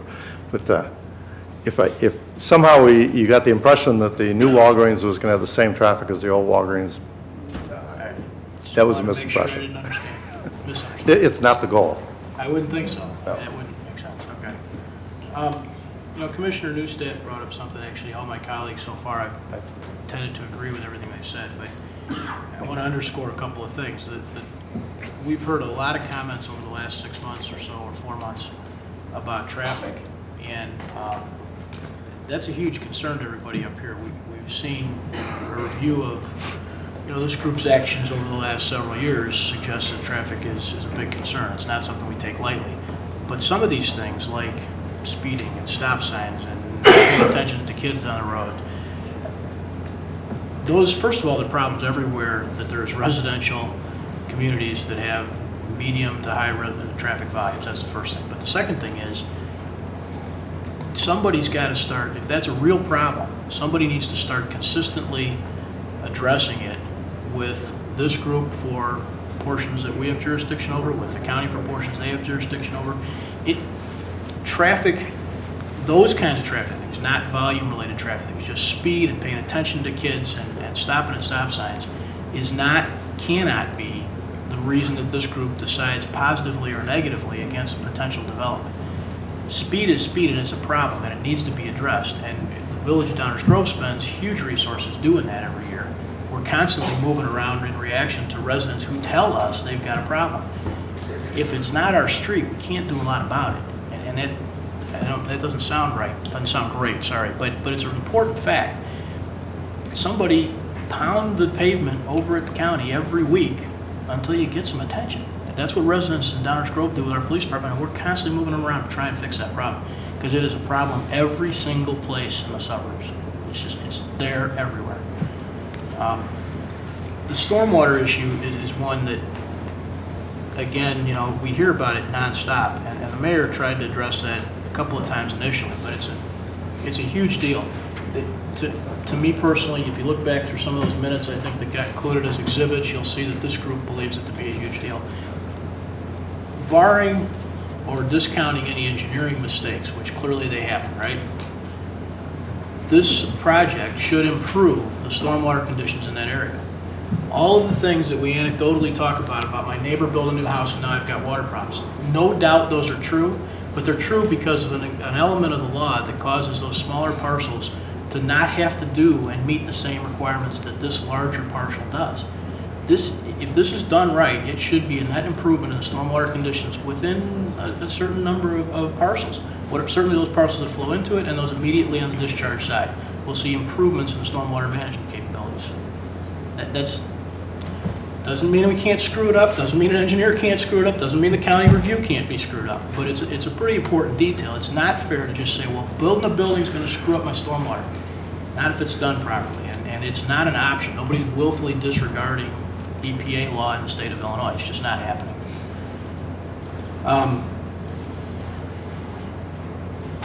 One other, okay. down to my personal opinion about where we are in the process. I appreciate everybody's input thus far from the neighborhood, and I appreciate some of the changes made by the petitioner. I still have a philosophy that I think we should employ all over town, and to some degrees we have, and some degrees we haven't, and it's still kind of an evolving thing. But I personally cannot be supportive of this thing going forward unless I believe there's going to be physical changes to the northbound traffic flow in Woodward. Signage, just, we do it everywhere, but I myself blow it off. And I know I can look around the audience and people nod their heads. Are all you guys going exactly 20 in the school zone, or are you going exactly 35 on 63rd Street? It's not happening. And so unless there are physical changes, physical barriers, physical impediments, physical directions that make you know it's not something you're supposed to do to northbound Woodward, I'm still struggling to support this.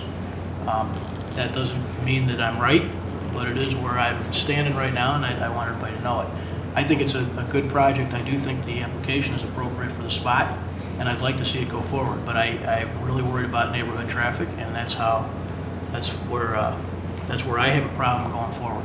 It's not to say it can't be solved. I think it could, but a sign to me is not solvable. So that's it, Mayor. Thank you, Commissioner. Commissioner Waldeck.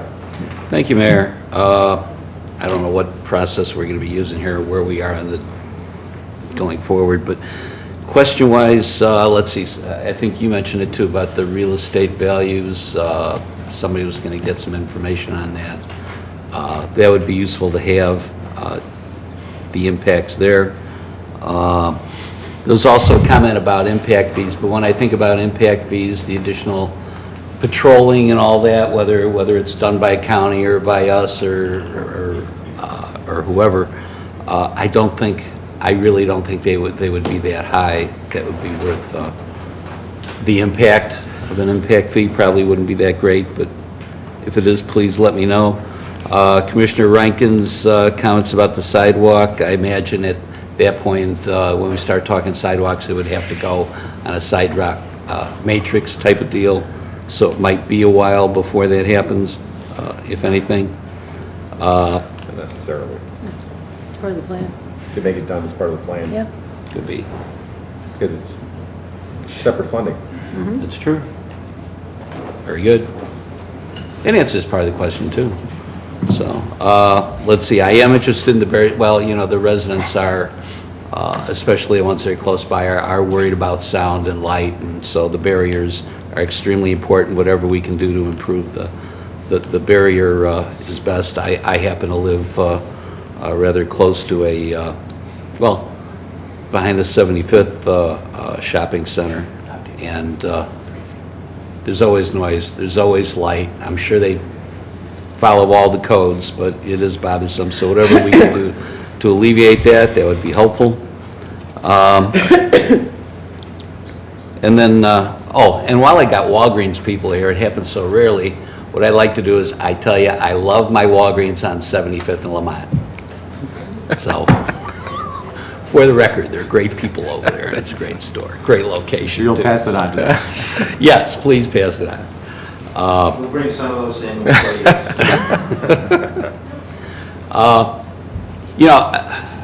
If we want to continue, or if we have any more questions, you want to go back out and come back to us, I don't know what your game plan is. I could kind of make some semi-final comments if you want. Well, I was asking to see if there were additional questions that the council members had about the staff or the petitioner while they're here. I do owe the gentleman in the back here one more question.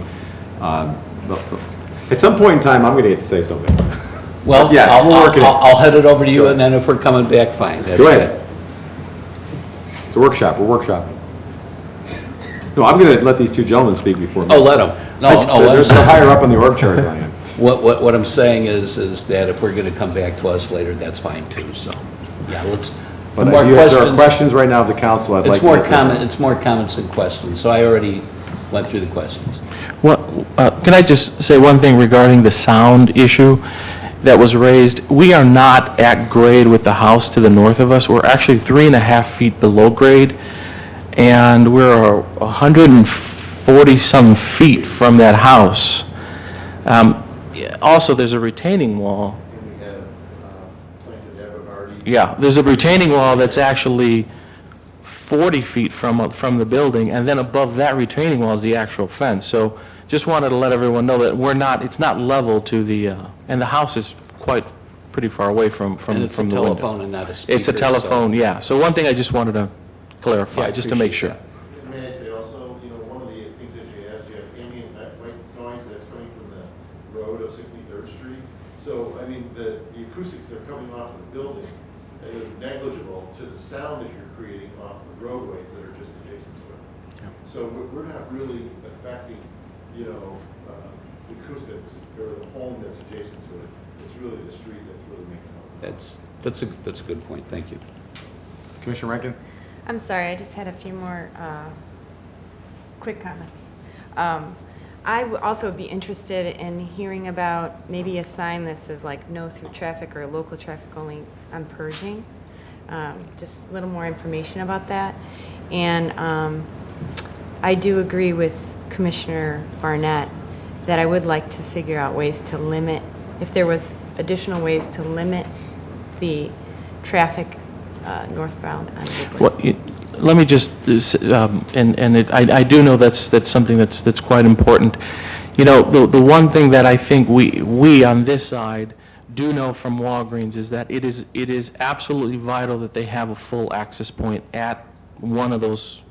It didn't matter if it was on 63rd or if it's on Woodward, but it has to be on one of those two access points. They can't limit themselves. They can't make this type of investment into a community and limit themselves. They just don't do it. They've done it before and it just doesn't work. And it's vital to them. They're willing to live without just the right in, right out on 63rd. They're willing to live with that. Initially, they wanted a 3/4 where you can also come in. They said, fine, we'll take that away, fine, go ahead and put in that additional lane. Those are all things that they obviously want to compromise as well.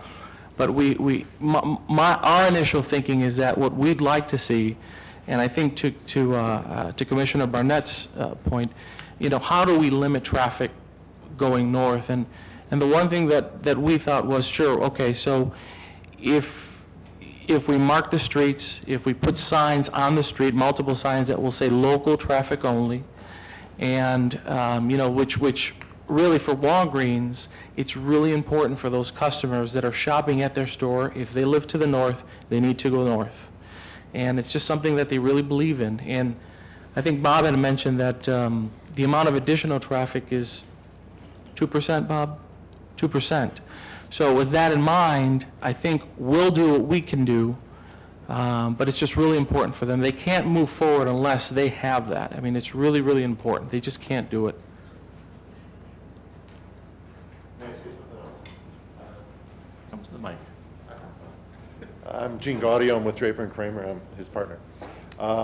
The one thing that's happening on the Woodward entrance that we're trying to add to this design is the fact that cars that are leaving the site, that are turning on the Woodward entrance exit, that are leaving either northbound or southbound, that it's actually a single lane where the cars are stacked or staged behind each other as they leave the property, if there's 2 or 3 cars in stage, right? So there's no reason for a car to be side by side. They're actually stacked behind each other. So if you think about this car turning left and going northbound, it's got pure view of the street. They're seeing everything that's happening this way. They're seeing everything that's happening beyond.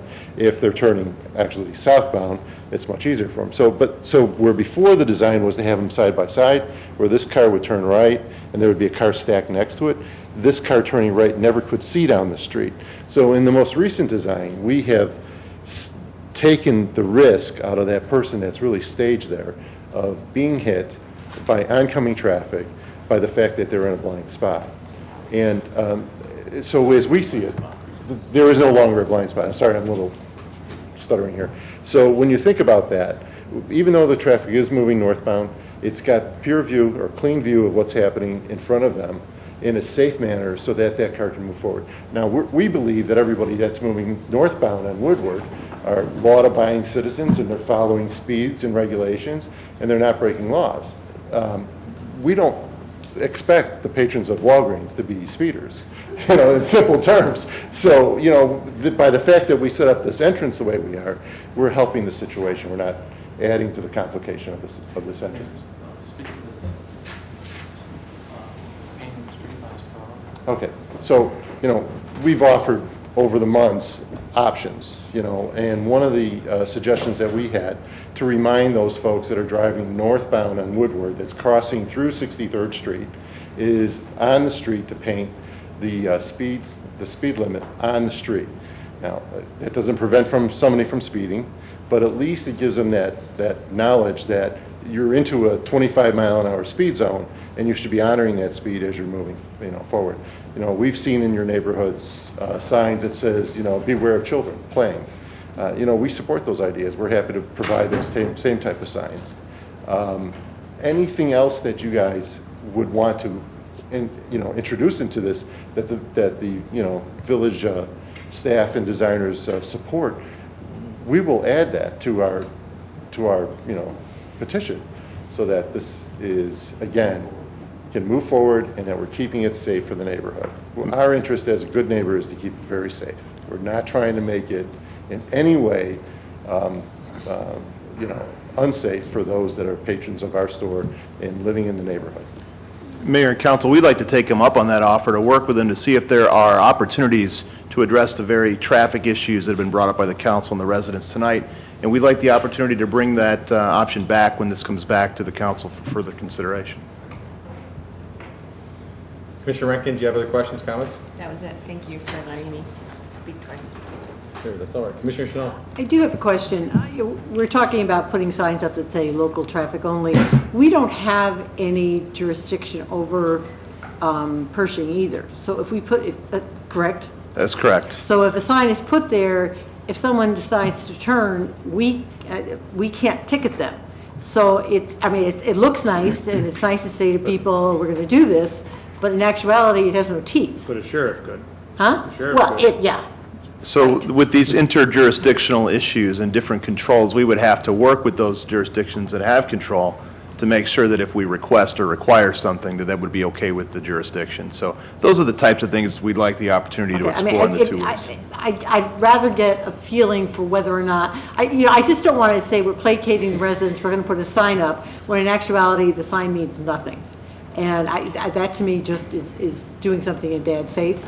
So if you could talk, or Chief Porter could talk to other jurisdictions to see if indeed Walgreens or the village or whoever put signs up under certain circumstances, would they be enforced? Because again, they're not going to be enforced. It makes no sense to me to put them up. Those are the kind of things we'd like to take a look at in the next couple Okay, weeks. so over the next 2 weeks, you will get that kind of information Yes. and get back to us? Okay, great. Thank you. Commissioner Waldeck. Thank you. Well, while you're checking into that, one of my major concerns, and something that was brought up, adding that extra lane on 63rd as the entrance, I'm wondering if really that's really an excellent idea. One of my major problems with the project has to do with the whole our little version of a Downers Grove S curve, that whole 63rd Belmont situation, where when the traffic light turns and you got the double left turns, to me it looks like an Indy 500. Everybody's jockeying for position. Everybody finds himself in the wrong lane. It just doesn't. It adds to the potential for accidents. And when I see that extra lane with that turn in, I just know somebody's going to make a left turn, find themselves over there, try to get over. I mean, when you don't want to go to Walgreens, you don't want to go to Walgreens. So you're going to pull over in rush hour, and that's one of my concerns. So if we could. We'll take a look at that issue with the county. We will. May I speak to that a little bit, Sure. Commissioner Waller? We have received sketches back from the county, DuPage County roads.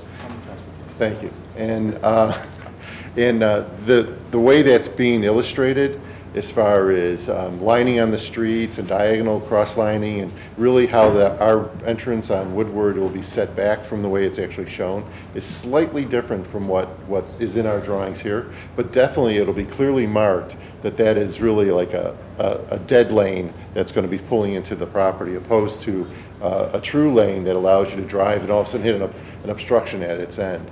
It's crosshatched, it's got diagonal marking, and it's evident in what I've seen in the sketch that's been returned to us that it won't be a drive lane. Let me make one other point.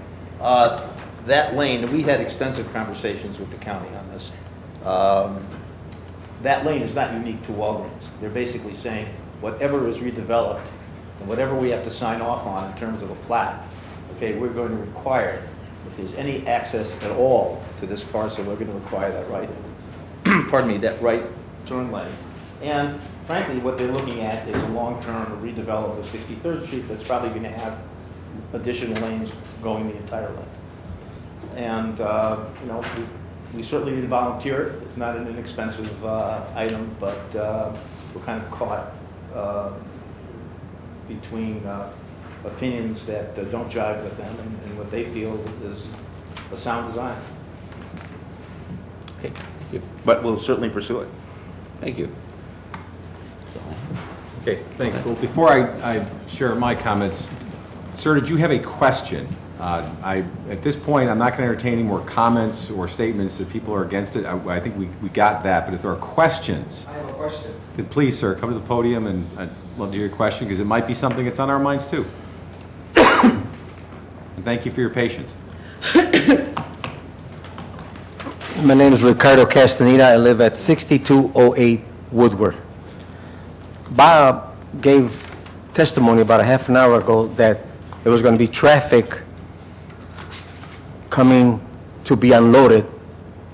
The average truck fully loaded is 40,000 pounds. I didn't quite understand what he meant, but he said it would be coming down Woodward. Let me ask Bob and these gentlemen the question. Are you going to permit your truckloads to come down Maple, make a left on Woodward, and come to their destiny, or are you going to force them to go to Belmont and use the regulation street which is required for them, because our street has restrictions? I think 18,000 pounds is the limit. I've seen once a month a delivery of TV, washing machine, dryer, refrigerator. I hope that you give me the right answer.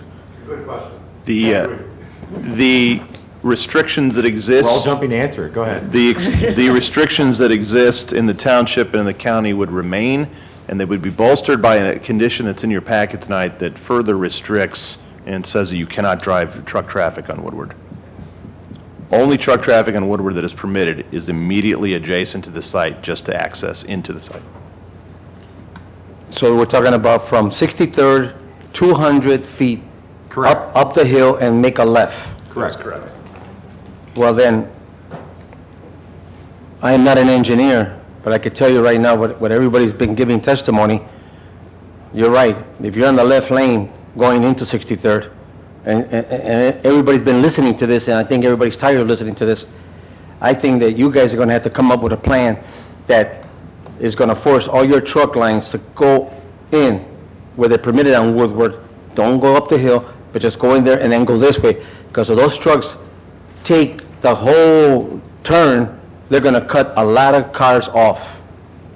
That's my recommendation.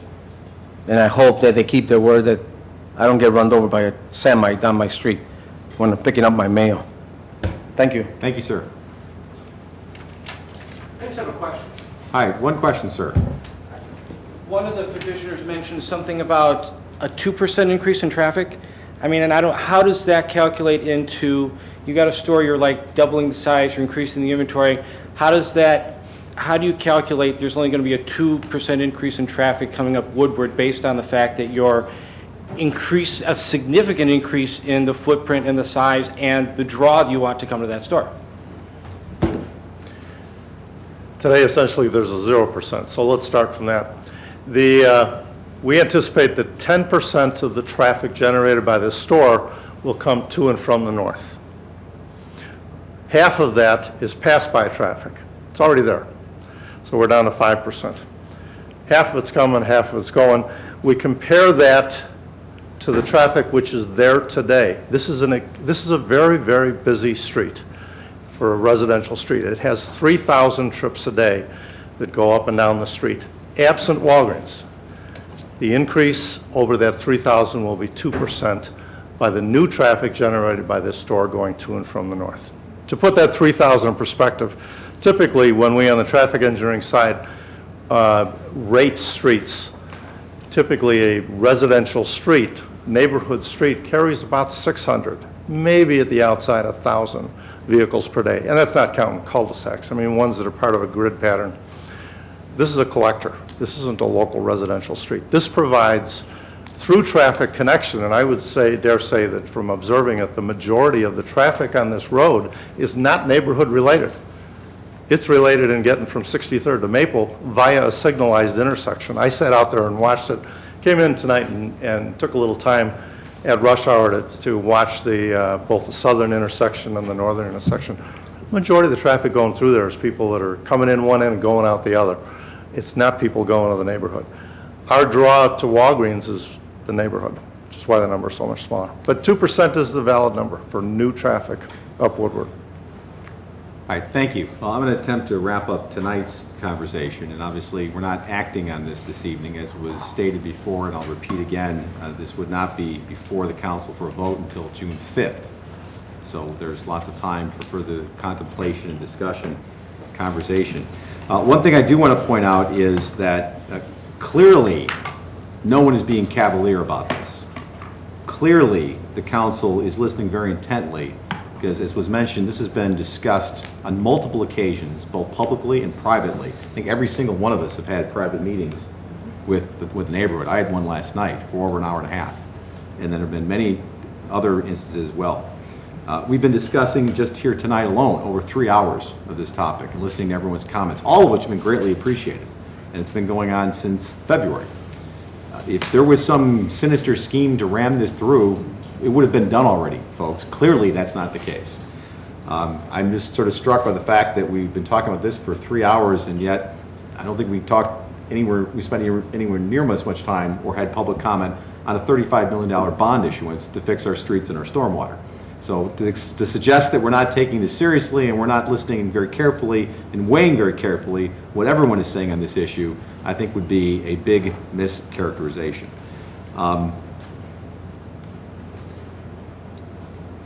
Clearly, we are concerned about the impact of this proposed project because we have to. And let me go back to the very beginning and put this in the context of the 4 issues that are before us. As was mentioned by the village manager, this is a 4-piece package.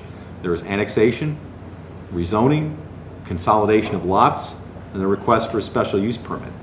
And my view on which of these deserve our attention has not changed from day one. The annexation is simple.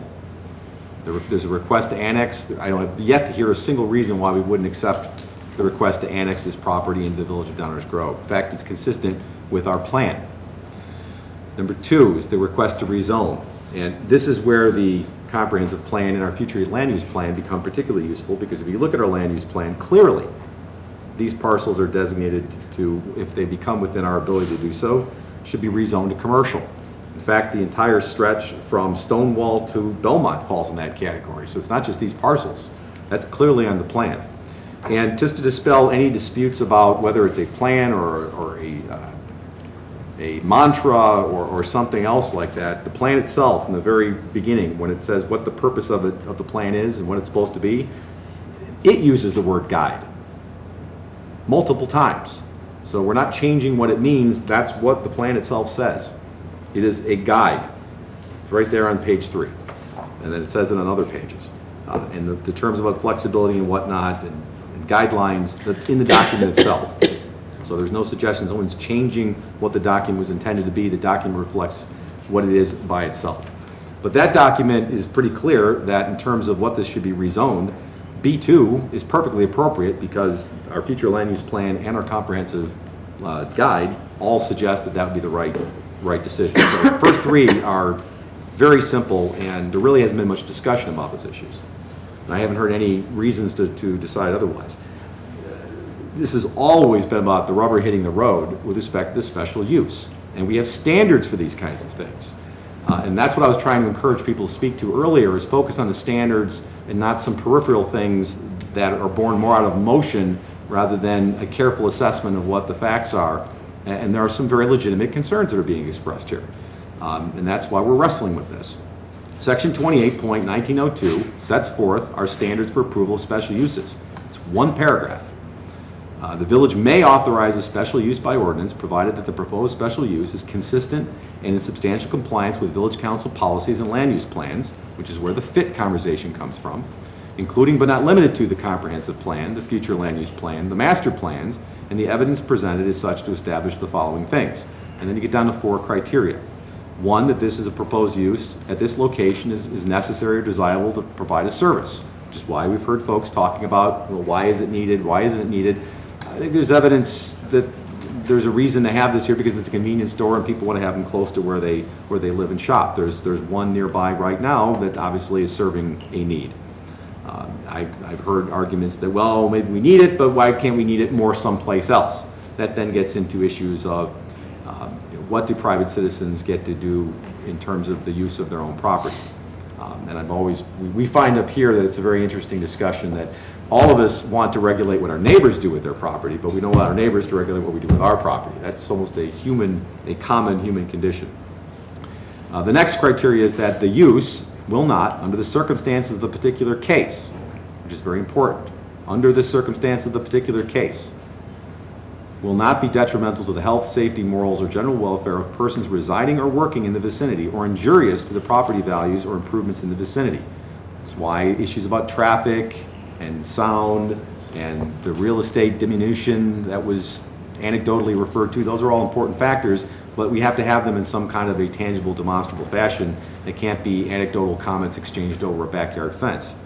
But I'd love to see evidence of it if such exists. But the phrase I want to capture on is that it's not under the circumstance of the particular case, because this goes back to Commissioner Barnett's point. Okay, there are issues. Most projects that take place in this community have some issues, whether it's parking, or it's traffic, or it's lighting, or it's sound, or it's stormwater. They all have them.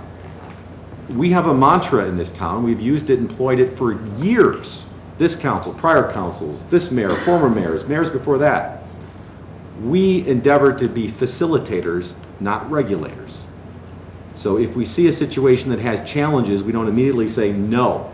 And again, I'll go back to the neighbor who wants to consolidate, to buy the lot next door, consolidate it, put up a pool or a gazebo or something like that. We try to see if we can work with them to make it happen within reason. So when we're having these discussions about how can we make adjustments to possibly make this comply, work with the petitioner, that's something we do all the time. So it's not a discussion that's being cavalier, it's not a discussion where we're favoring one side or the other. It's the responsible thing to do. Someone is asking us, how can we make this succeed in your town? We have an obligation to at least look at it and see if it can be done within reason. Can't always be done. I don't know if it can be done here. I would like to see some more things on Woodward because, ladies and gentlemen, forget about the Walgreens. You all have a traffic problem on Woodward. Forget about the Walgreens.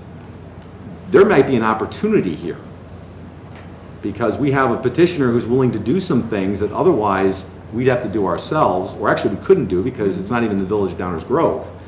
There may be an opportunity here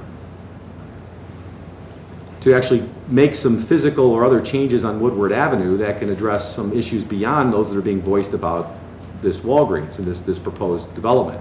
Because I've heard an awful lot of issues that have nothing to do with this facility, but apparently are chronic in your neighborhood right now. So are there some opportunities to do some things that can help that? I'd like to see us, like Commissioner Barnett, Commissioner Rankin, and I'm sure my other colleagues, take a real serious look at that. And it sounds like we have a willing participant here in the petitioner, again, within reason, to see what can be done. The challenges we have, of course, is that right now we don't have jurisdiction over this stretch of Woodward. And even under this proposal, we only have jurisdiction up to a certain point. If we had more jurisdiction, or we're able to work with the townships or whatnot, I don't know. But I would like to take a hard look at what other things can be done, and I'm appreciative of staff saying that they're going to take a hard look at it, bring us back some options, because we might be able to, if everything else works out, might be able to do some things that are going to help address in a meaningful fashion some of the traffic issues, the speeding issues, site issues, and things that exist on Woodward Avenue right now, regardless of this proposed project. The last two criteria, just to round them out, are that the proposed use will comply with the regulations specified in the zoning ordinance for the district in which the proposed use is to be located. I don't think I've heard any serious argument to the contrary. And last, that this is one of the special uses specifically listed for the district in which it is to be located. Again, I haven't heard any argument to the contrary. So this is really about, you know, the issues of whether we have fit and whether the impact can be addressed in one way or another within reason to make this something that can be facilitated rather than regulated. Understanding, of course, that no matter what happens, all the requirements and rules with respect to stormwater, traffic, et cetera, have to be met regardless. So I appreciate everyone's comments, because when we're talking about whether under the circumstances of this case and what conditions can be appended to this particular petition, it's very valuable to hear what's going on, because I can drive through this street 100 times a week, but I don't live there. You don't live in my neighborhood. I'll never know it as well as you. You won't know mine as well as mine, but we're all in the same community, and we actually all have pretty much the same concerns. So the input is greatly appreciated, and I'd like to see what we can do to see whether this can possibly work under a facilitative approach. We'll see, because we do have some limitations that are difficult to work with. But those are the criteria, those are the facts. I'm sort of, I think, like Commissioner Barnett, if there's a way to reasonably do it, and there very well may be, that's something worth pursuing, but we don't know yet, but we've got the luxury of some time to see what can be done, and appreciate the advanced cooperation of the petitioner in that regard. That's all I have on that subject. I'll give everyone else one last chance if you haven't slumped into your chair completely. Any other comments or concerns on this one? Because we do have the rest of an agenda to attend to, folks, so don't go anywhere yet. It gets even more exciting. And again, this won't be voted on until June 5th. Maybe. Well, yeah. The earliest would be voted on would be June 5th. Next item, please. The next three items concern amendments to village parking regulations, and here to present all three items are our Public Works Director, Nan Newland.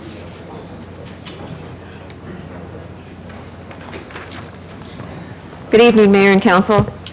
The purpose of this first item, this is item to relocate downtown employee parking from Lot A to Warren Avenue, is to address findings of the downtown parking study that relate to the mix and location of parking in downtown. Specifically, the study found that parking utilization on the north side of the tracks during peak times was over 95%. They also found that frequent users to the downtown were of the opinion that parking was difficult to find, and that infrequent visitors often cited the difficulty of finding parking as one of the reasons not to visit the downtown. The corresponding recommendation in the plan was to increase shopper parking in specific locations in the downtown. Two parking lots that were cited were Lot A, which is the subject of this item tonight, and Lot B, which is on the south side of the tracks, and we are addressing Lot A this evening. Lot A is located on the southwest corner of Main and Warren, and currently has 30 commuter parking spaces, 12 downtown business employee spaces, and 5 shopper parking spaces. The study also found that a close-by on-street parking location on Warren Avenue between Saratoga and Forest, just west of the Larson Ice Center, had about 12 parking spaces that are public spaces that are not frequently used in the downtown, which aren't really obvious to people that are infrequent users or shoppers in the downtown. So staff is proposing to relocate the 12 downtown business employee spaces from Lot A to this area on Warren Avenue, which is the next exhibit you'll see in red there on Warren Avenue. It will accommodate the 12 employee spaces, and this item was presented to the TAP Commission and was discussed with property owners on this block, and they unanimously recommended approval of this recommendation. The 12 new shopper spaces in Lot A would remain 3-hour parking spaces similar to the 5 existing ones, for a total of 17 shopper spaces in Lot A. And staff is recommending approval of this item, and I'd be happy to answer any questions you might have. Thank you. Any questions or comments from the remaining members of the audience with respect to this item? Questions or comments from members of the council? Commissioner Newstad. This is kind of a weird question. Lot A permit holders are probably some of the most long-standing permit holders. I know we have done a comprehensive review of our permit holders and when they park and how they park. Have we done with this project a look at how many permit parkers are in that lot and how many we oversell in that lot? We oversell each lot individually based on occupancy. Okay. So if we notice we're chronically getting vacant spots, we sell more permits there. So each one's individually looked at. Perfect. Thank you very much. Other questions or comments? Thank you. Next item.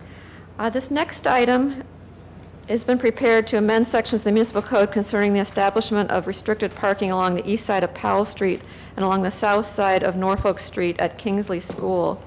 We have a site plan here which shows that Kingsley School is located south of 63rd Street and east of Dunham Road, not too far away from Downers Grove South High School.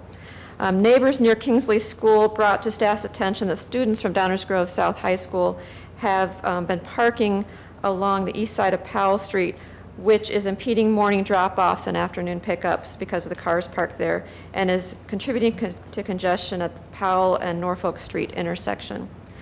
Staff recommends a restriction of no parking between the hours of 9 a.m. and 11 a.m. To remove these all-day parkers on Powell and along the south side of Norfolk, and to impose this restriction. And we have this exhibit, just shown here on this exhibit, where the red line is shown, which would be where it would be enforced. This restriction would be similar to those that exist and work well at other elementary schools in our system, such as Whittier, Hillcrest, and Pierce Downer. This item was presented to the Transportation and Parking Commission on April 11th, who unanimously approved that this recommendation go forward. And I'd be happy to answer any questions you have. Thank you. Any questions or comments on this item from any members of the audience? On behalf of the entire audience? Any questions or comments from any members of the council? Commissioner Barnett. Go ahead. Commissioner Waldeck, time has been ceded to you. Thank you, Commissioner. Thank you, Mayor. Just a quick comment. When you were giving your presentation, you said that this was requested by the neighbors or Kingsley School or both? Kingsley School parents. Pardon? Kingsley School parents as well, and neighbors who come to the school to drop off their kids. Okay, but not the immediate neighborhood. The immediate neighborhood, I don't think, brought the request to us, but they were notified of the meeting at TAP and did provide support for this change. Okay, very good. Thank you. Commissioner Barnett. Thank you, Mayor. Just one random question and one just reminding everybody that we've heard, we hear every time there's some sort of thing, North High, some Whitlock work, a variety of things, that parking is an issue, and we say, and this is just another example of, we are constantly amending, constantly adjusting parking to the changing conditions around us, whether it's downtown or it's by schools, at the request of almost anybody who wants to come and talk to us about it. So just those that are out there watching still at 10:35, don't be bashful. We want to hear this stuff. When you live in Downers Grove, we do want to hear from you, and we do try and respond in ways that we think will help solve problems. The random question I had, Nan, was, do we have any, you don't have to answer this right now, but minimum street width requirements or triggers for when we don't allow parking on both sides of the street? We do, and I'll get you that information. Thanks. Other questions or comments? I just wanted to say, sorry, I didn't. I just wanted to thank you because I recall getting an email maybe a few months ago, and this is a quick response, quick turnaround, addressing their concerns in a timely manner. So, congratulations, thank you. It's even quicker because actually the signs are already up. The manager used his privilege and put the signs up because there was an immediate need. Someone noticed one day that not only were the students parking there, But they also were parking and then exiting their vehicles and not using either sidewalk on either side of the street to walk to South High with heads down, earphones in, as high school students like to do. So thank you very much for the switch work to get out there. It's one of those deals where that person called it in, it was already taken care of and on the books and moved up even faster. Good work. Terrific. Mike, agreed. Other questions, comments? Yes? No? Next item, please. Our third and last parking-related item was also a recommendation of the downtown parking study. Relates to the definition of parking holidays. The current parking holidays are defined as, are recognized by the state as state holidays. And the recommendation is to change that to reflect what we consider to be village holidays, the days that the village is closed, which includes New Year's Day, Memorial Day, 4th of July, Labor Day, Thanksgiving, the day after Thanksgiving, Christmas Eve, and Christmas. We would be going from currently 13 state holidays to 8 recognized parking holidays. And there's really two reasons for this. One is to provide more clarity for our users. Many people work on what are defined as the state holidays, and it tends to cause confusion almost every year as to whether we're collecting revenue at the pay stations or not. We think this would be much more clear. The majority of people, I know that's not everybody, but the majority of people do not work on the same days that the village is closed, and I think it would be much more clear. The second thing is that we would be generating more revenue to support our parking system to the tune of about an additional $10,000 a year. If this was to be approved, staff has worked with the legal department on guidelines to post this change so everyone would be aware, and this would just affect the daily fee users. It really is inconsequential to permit holders. They have their permit anyway, it would just affect the daily fee users. So we are recommending that this change be made to the definition of the parking holidays, and it was also reviewed by TAP and unanimously recommended for approval. And I'd be happy to answer any questions. Thank you, Nan. Any questions or comments from any members of the audience? See, you guys jumped too soon. There is one.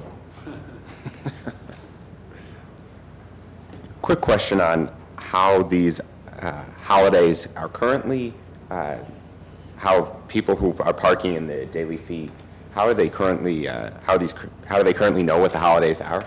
And is it stated on, for example, a pay box in the garage or on the individual meters, parking meters?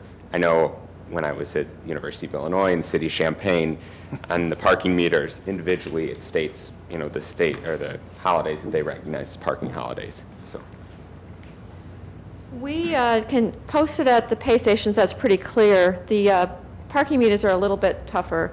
We have an older model of parking meter that I don't think can be programmed. I know I've seen them before in other communities where they blink on the days that there isn't collection there. But we are talking about signs that we can post in the vicinity where people park, and we would know that they would be walking by that area.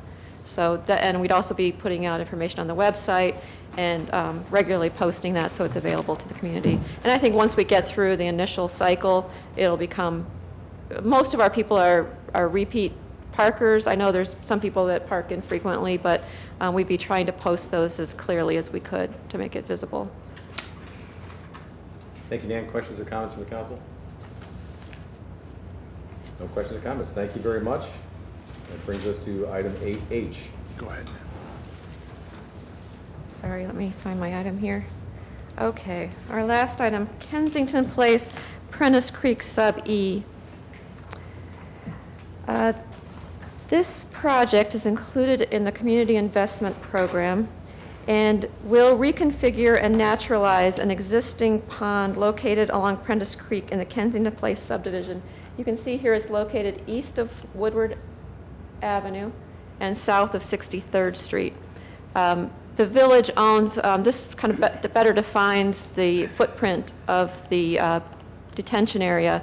The village owns a 50-foot wide strip through here that generally follows the creek, and the two homeowners associations on either side own the remainder of the property. So it's a mixture of public and private property that make up the stormwater system here. As a follow-up to the CIP project, the village commissioned a concept plan to address issues such as mud flats, low water levels, poor water quality in this area. and came up with a plan that included looking at various alternative ways to address this. There is a small dam here, which is being considered to be removed. The dam has contributed to increasing sediment being collected in this area. And we're looking at bank stabilization, as well as possible reconfiguration of the detention facility to reduce these poor water quality issues and make it a more ecologically sustainable area. So we're looking at more natural approaches to this, which would include moving some of the dirt around, planting plugs, and starting to stabilize this area instead of what you might think of as a plan of coming in and just digging out the sediment. We're looking to actually use the sediment to create more natural banks and to do plantings that will kind of bring back the old channel section that used to occur in this site before it was developed. We have presented this plan to both homeowner associations because we will need their approval to work on their property, and they are both in support of this plan, and we would continue to work with them. This contract is for design and build, so as we move forward with design, we'll continue to work with the neighborhood to keep them in the loop as to what the plan are and to continue to work with them on approvals to move forward with the construction portion of it. The village posted a request for qualifications for this project and received qualifications from 5 firms, we pre-qualified 5 firms from 10 that submitted. And from those 5 firms, we received 3 proposals, cost proposals. From those, you'll see a listed on our item. The lowest qualified proposer was V3 Construction Group at a cost of $333,644.58, which we're recommending adding a small contingency to accommodate any design changes that might happen during the process. And we're recommending approval of this contract to V3, and I'd be happy to answer any questions you'd have. Thank you. Questions or comments from the audience? Questions or comments from the council? Commissioner Schnell? On the schedule, it shows that the project award would be the 8th of May, which obviously isn't going to happen. Then it would just then be adjusted for the extra month or so? Yes. And that would not have any bad effects on the plantings and the time of the plantings or anything like that? It wouldn't, because we're going to be spending quite a bit of time with permitting. We didn't anticipate starting this project till late this year. Okay. Winters is actually a good time to be moving materials, and we wouldn't be doing any planting until the spring. Okay. So we have quite a bit of leeway in that, in our schedule. We'd be on that timeline to actually plant it at the best Yes. opportunity. Okay. That's Our fine. project was slightly delayed in working with the homeowner associations to get their sign-offs, but we're confident we can still meet our schedule. Okay, thanks. Commissioner Barnett? Thanks, Mayor. I love the sound and direction of this kind of work. Are we doing, is the design based on what we think it probably should look like, or are we looking at old stream sections, or how are we getting to sort of the naturalization thing? It is based on other projects. I worked on a similar project where we removed a dam. In this case, this dam is only about 2 feet high. But when you do come in and take a dam away or make cuts in a dam, you see the stream start to recut that channel, and you see the banks start to form again the way that a natural stream was created in the first place. The type of material we have in these creeks is very not volatile, but it's, I don't know what the term is, but it's very mobile. It moves through our streams and it collects in these low areas, and which is done here. And the idea of removing the dam is to open that stream up again and let it create its former channel, and then to stabilize that with natural plantings. Do we know, was the dam put in and the basin itself created as a function of development around there? It was done as an aesthetic feature during development to create, some people like that kind of open water look, and it was really created as an aesthetic feature when those developments occurred. This sounds very familiar to what happened at Orchard Brook, where they had the 2 ponds, and after years of very expensive dredging, finally went to a project returning them to natural wetland, which is much cheaper to maintain. More sustainable. Yes. Both financially and otherwise. Sounds great, thank you. Other questions or comments? The only question I had is the 5% contingency is included in the $347,000 number, right? Yes. Okay, thank you. And finally, tonight, our last two items are related to recent discussions by the Village Council about community events. The first is a resolution which creates a Village Council policy which is consistent with the village practices that have been in place since 2010. The second is an ordinance which amends definitions in Chapter 4 of our municipal code regarding terms like temporary use in public gatherings. These two items together clarify which items are events that are subject to the event policy and which items are parades and public gatherings that should be treated and managed under our existing Chapter 4 of our municipal code. These are the types of things that are exercises of First Amendment rights. Together, these two items formally address the questions and concerns that were brought up by Commissioner Waldeck just a few weeks ago. So we're happy to answer any questions you may have. Questions or comments from members of the audience about either one? It would be items 8I or 8J. Questions from the council? Mr. Waldeck. More comment than question. First off, I want to congratulate the Legion on being able to plan and hold a Memorial Day event, which is something that we agreed we all wanted to do, and try and waive the fees, the associated fees. And I also want to thank him for intentionally or unintentionally, directly or indirectly, causing a change to our policy, non-policy, whatever it was, as it existed. So that was an impetus for getting this going. And I want to thank staff for coming up with something I think is a reasonable and legal solution. I'll be looking over the policy over the break. Actually, I find Supreme Court decisions a lot easier to read than code. There seems to be a format in a legal opinion and trying to follow any code, municipal or other statute. Do you prefer the dissenting or the concurring decisions? Of which? Of the code? You can find the word. So anyway, I appreciate it. I'll take the opportunity to review the code as it is. But I do appreciate staff looking into it and being happy to know that we're recognizing and in line with First Amendment rights. As far as the general policy goes, I'll save that for the other. I know I also had a number of concerns about the policy in general.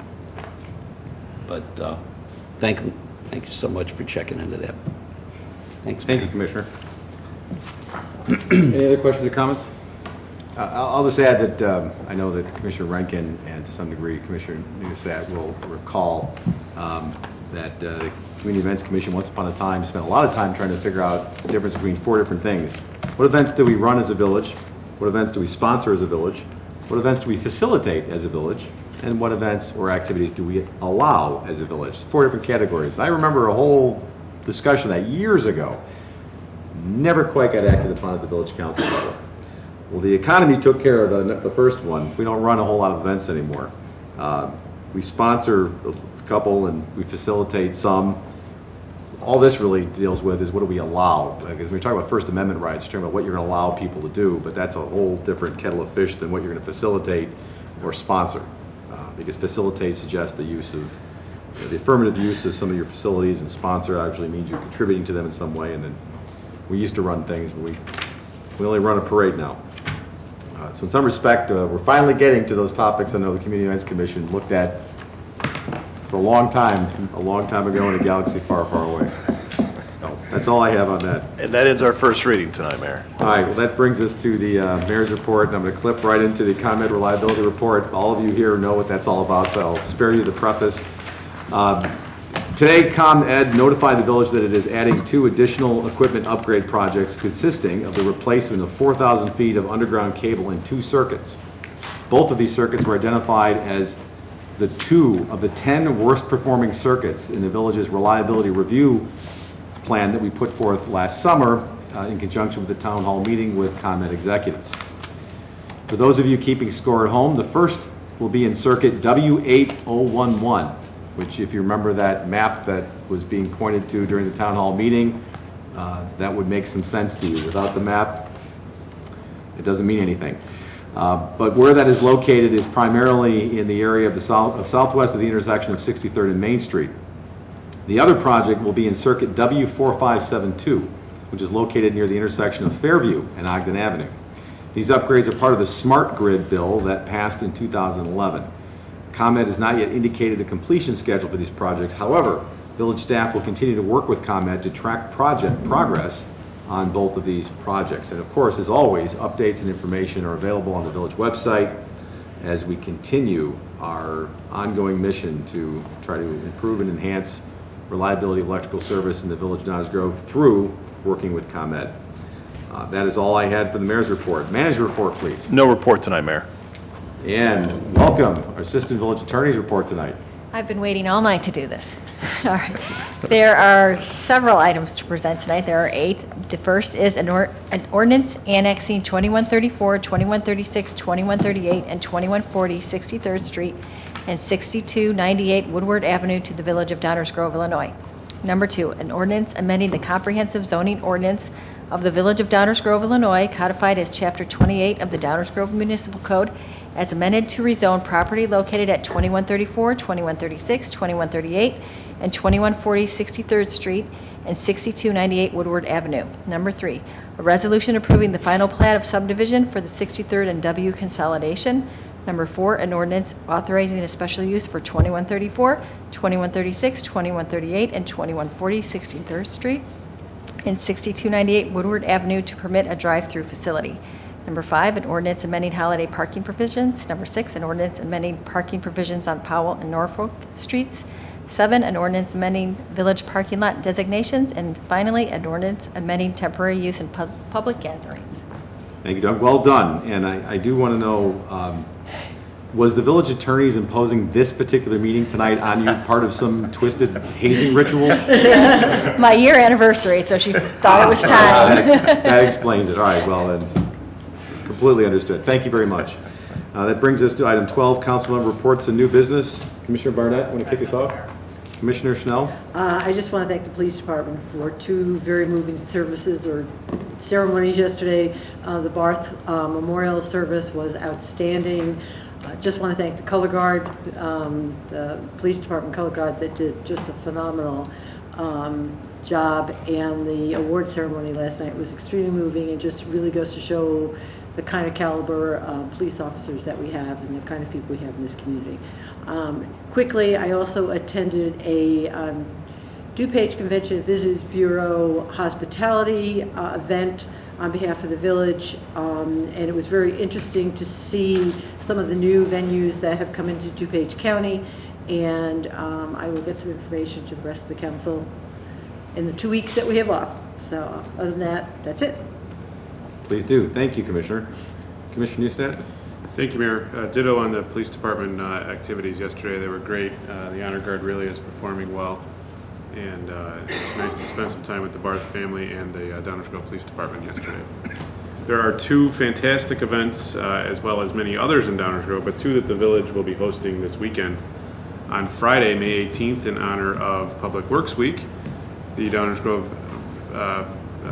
Village of Downers Grove Public Works Department will be hosting the open house over at the Public Works facility, which is at 5101 Walnut from 2 to 7. Lots of great equipment and cool stuff on display for kids and adults to check out. And then, celebrating Police Week, safety and fun all in one at the Passport to Safety Day over at the Park District Rec Center on Saturday, May 19th from 10 a.m. till 1 p.m. There will be all sorts of stuff, including vehicles, trucks, fire department safety trailer, all sorts of folks inside that can help kids learn how to dial 911, smoke detector stuff, and general safety issues. And Mayor, are you going to speak to our Coffee with the Council this Saturday? All right, that's the end of my report then. Thank you. Commissioner Rankin? No report. Thank you. Commissioner Waldeck? Thank you, Mayor. Rather quickly, I'll let you further cover the police. Ceremonies, I agree with my fellow commissioners, 2 great events.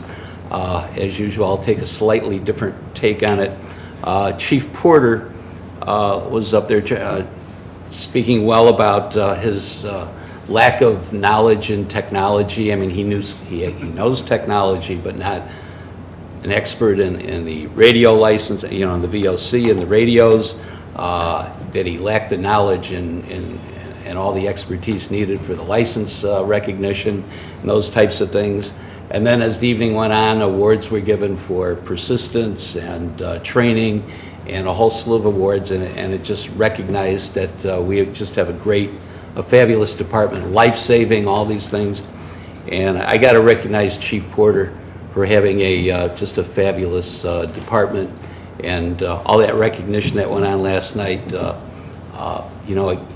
You got to have good management for something like that.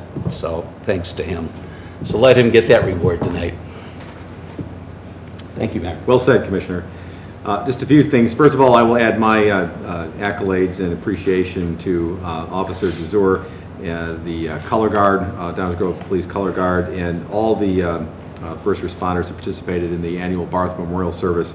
It's a privilege to be involved in that every year, and I have to say, it doesn't matter how many times that I attend that ceremony, the radio call during the moment of silence always makes me tear up. It is really a moving service with the Barth family there and all the wonderful words that are said. Very well done. We had phenomenal weather at the newly renovated Patriots Park, and it truly is a very, very special ceremony. And if you haven't attended it, I would encourage everyone to, at one point in time, either be there in person. We typically have very good weather for it, or it is videotaped by our cable TV staff here and is available for viewing otherwise. It truly is a remarkable ceremony. And it's a fitting part one to Law Enforcement Week, because that ceremony, of course, remembers those who have made the ultimate sacrifice in the exercise of their duty to serve and protect our fellow citizens. But then we also have, as was mentioned, Police Commendation Award Ceremony, which really celebrates the extraordinary service, accomplishments, and bravery of the men and women of the Downers Grove Police Department, as well as some truly outstanding citizens. And again, compliments all around to Chief Porter and everyone else for putting that on so well as they did. And I think, once again, it just underscores what the folks from CALEA saw and reported when they went through the certification process again with our department, is that we truly are blessed to have one of the most outstanding police departments in the greater Chicago metropolitan area, if not the whole state of Illinois, in my opinion. So thank you very much, and those compliments and accolades are well-deserved and hard-earned. As was mentioned, Coffee with the Council will be taking place this Saturday from 9 a.m. until 10 a.m. at the Main Street Station as part of Week 2 of the return to the downtown market. I know I have a lot of things that I need to pick up, some knives to get sharpened, and so I'm looking forward to it. So if you have any questions or comments, come on down. There'll be some collection of us there. I'm not quite sure who's all going to be there, but I plan on it. And I know other of my colleagues will be there. We'd love to hear from you, see how it's going, and hopefully we'll have good weather for that. Speaking of our colleagues, Commissioner Durkin is not here tonight because he's actually down in Springfield as part of his full-time job. But even though he's down there for other reasons, I'm sure he's going to find some time to whisper in the ear of some of the legislators in support of Downers Grove issues. So we thank him for that and look forward to a report from him not next week, but on June 5th when he returns. I also would echo Commissioner Newstadt's comments regarding the Public Works Open House. When my kids were much younger, I couldn't get them off the equipment. Well, all right, in truth, you couldn't get me off the equipment, but finally Nan told me I couldn't go anymore because I couldn't get me out of the big backhoe. But that's truly great to see all that equipment and what your tax dollars go for and how they're used. And it's a great group of folks, a very great group and knowledgeable group of folks that really you can learn a lot from in terms of what they do with some of the equipment they have throughout the community. And last but not least, there are only 36 days left until Rotary Grove Fest, so just over a month until we'll all be at the largest block party in Downers Grove. Can't wait for that as well. Well, that's all I have. May I have a motion to adjourn, please? So moved. Second.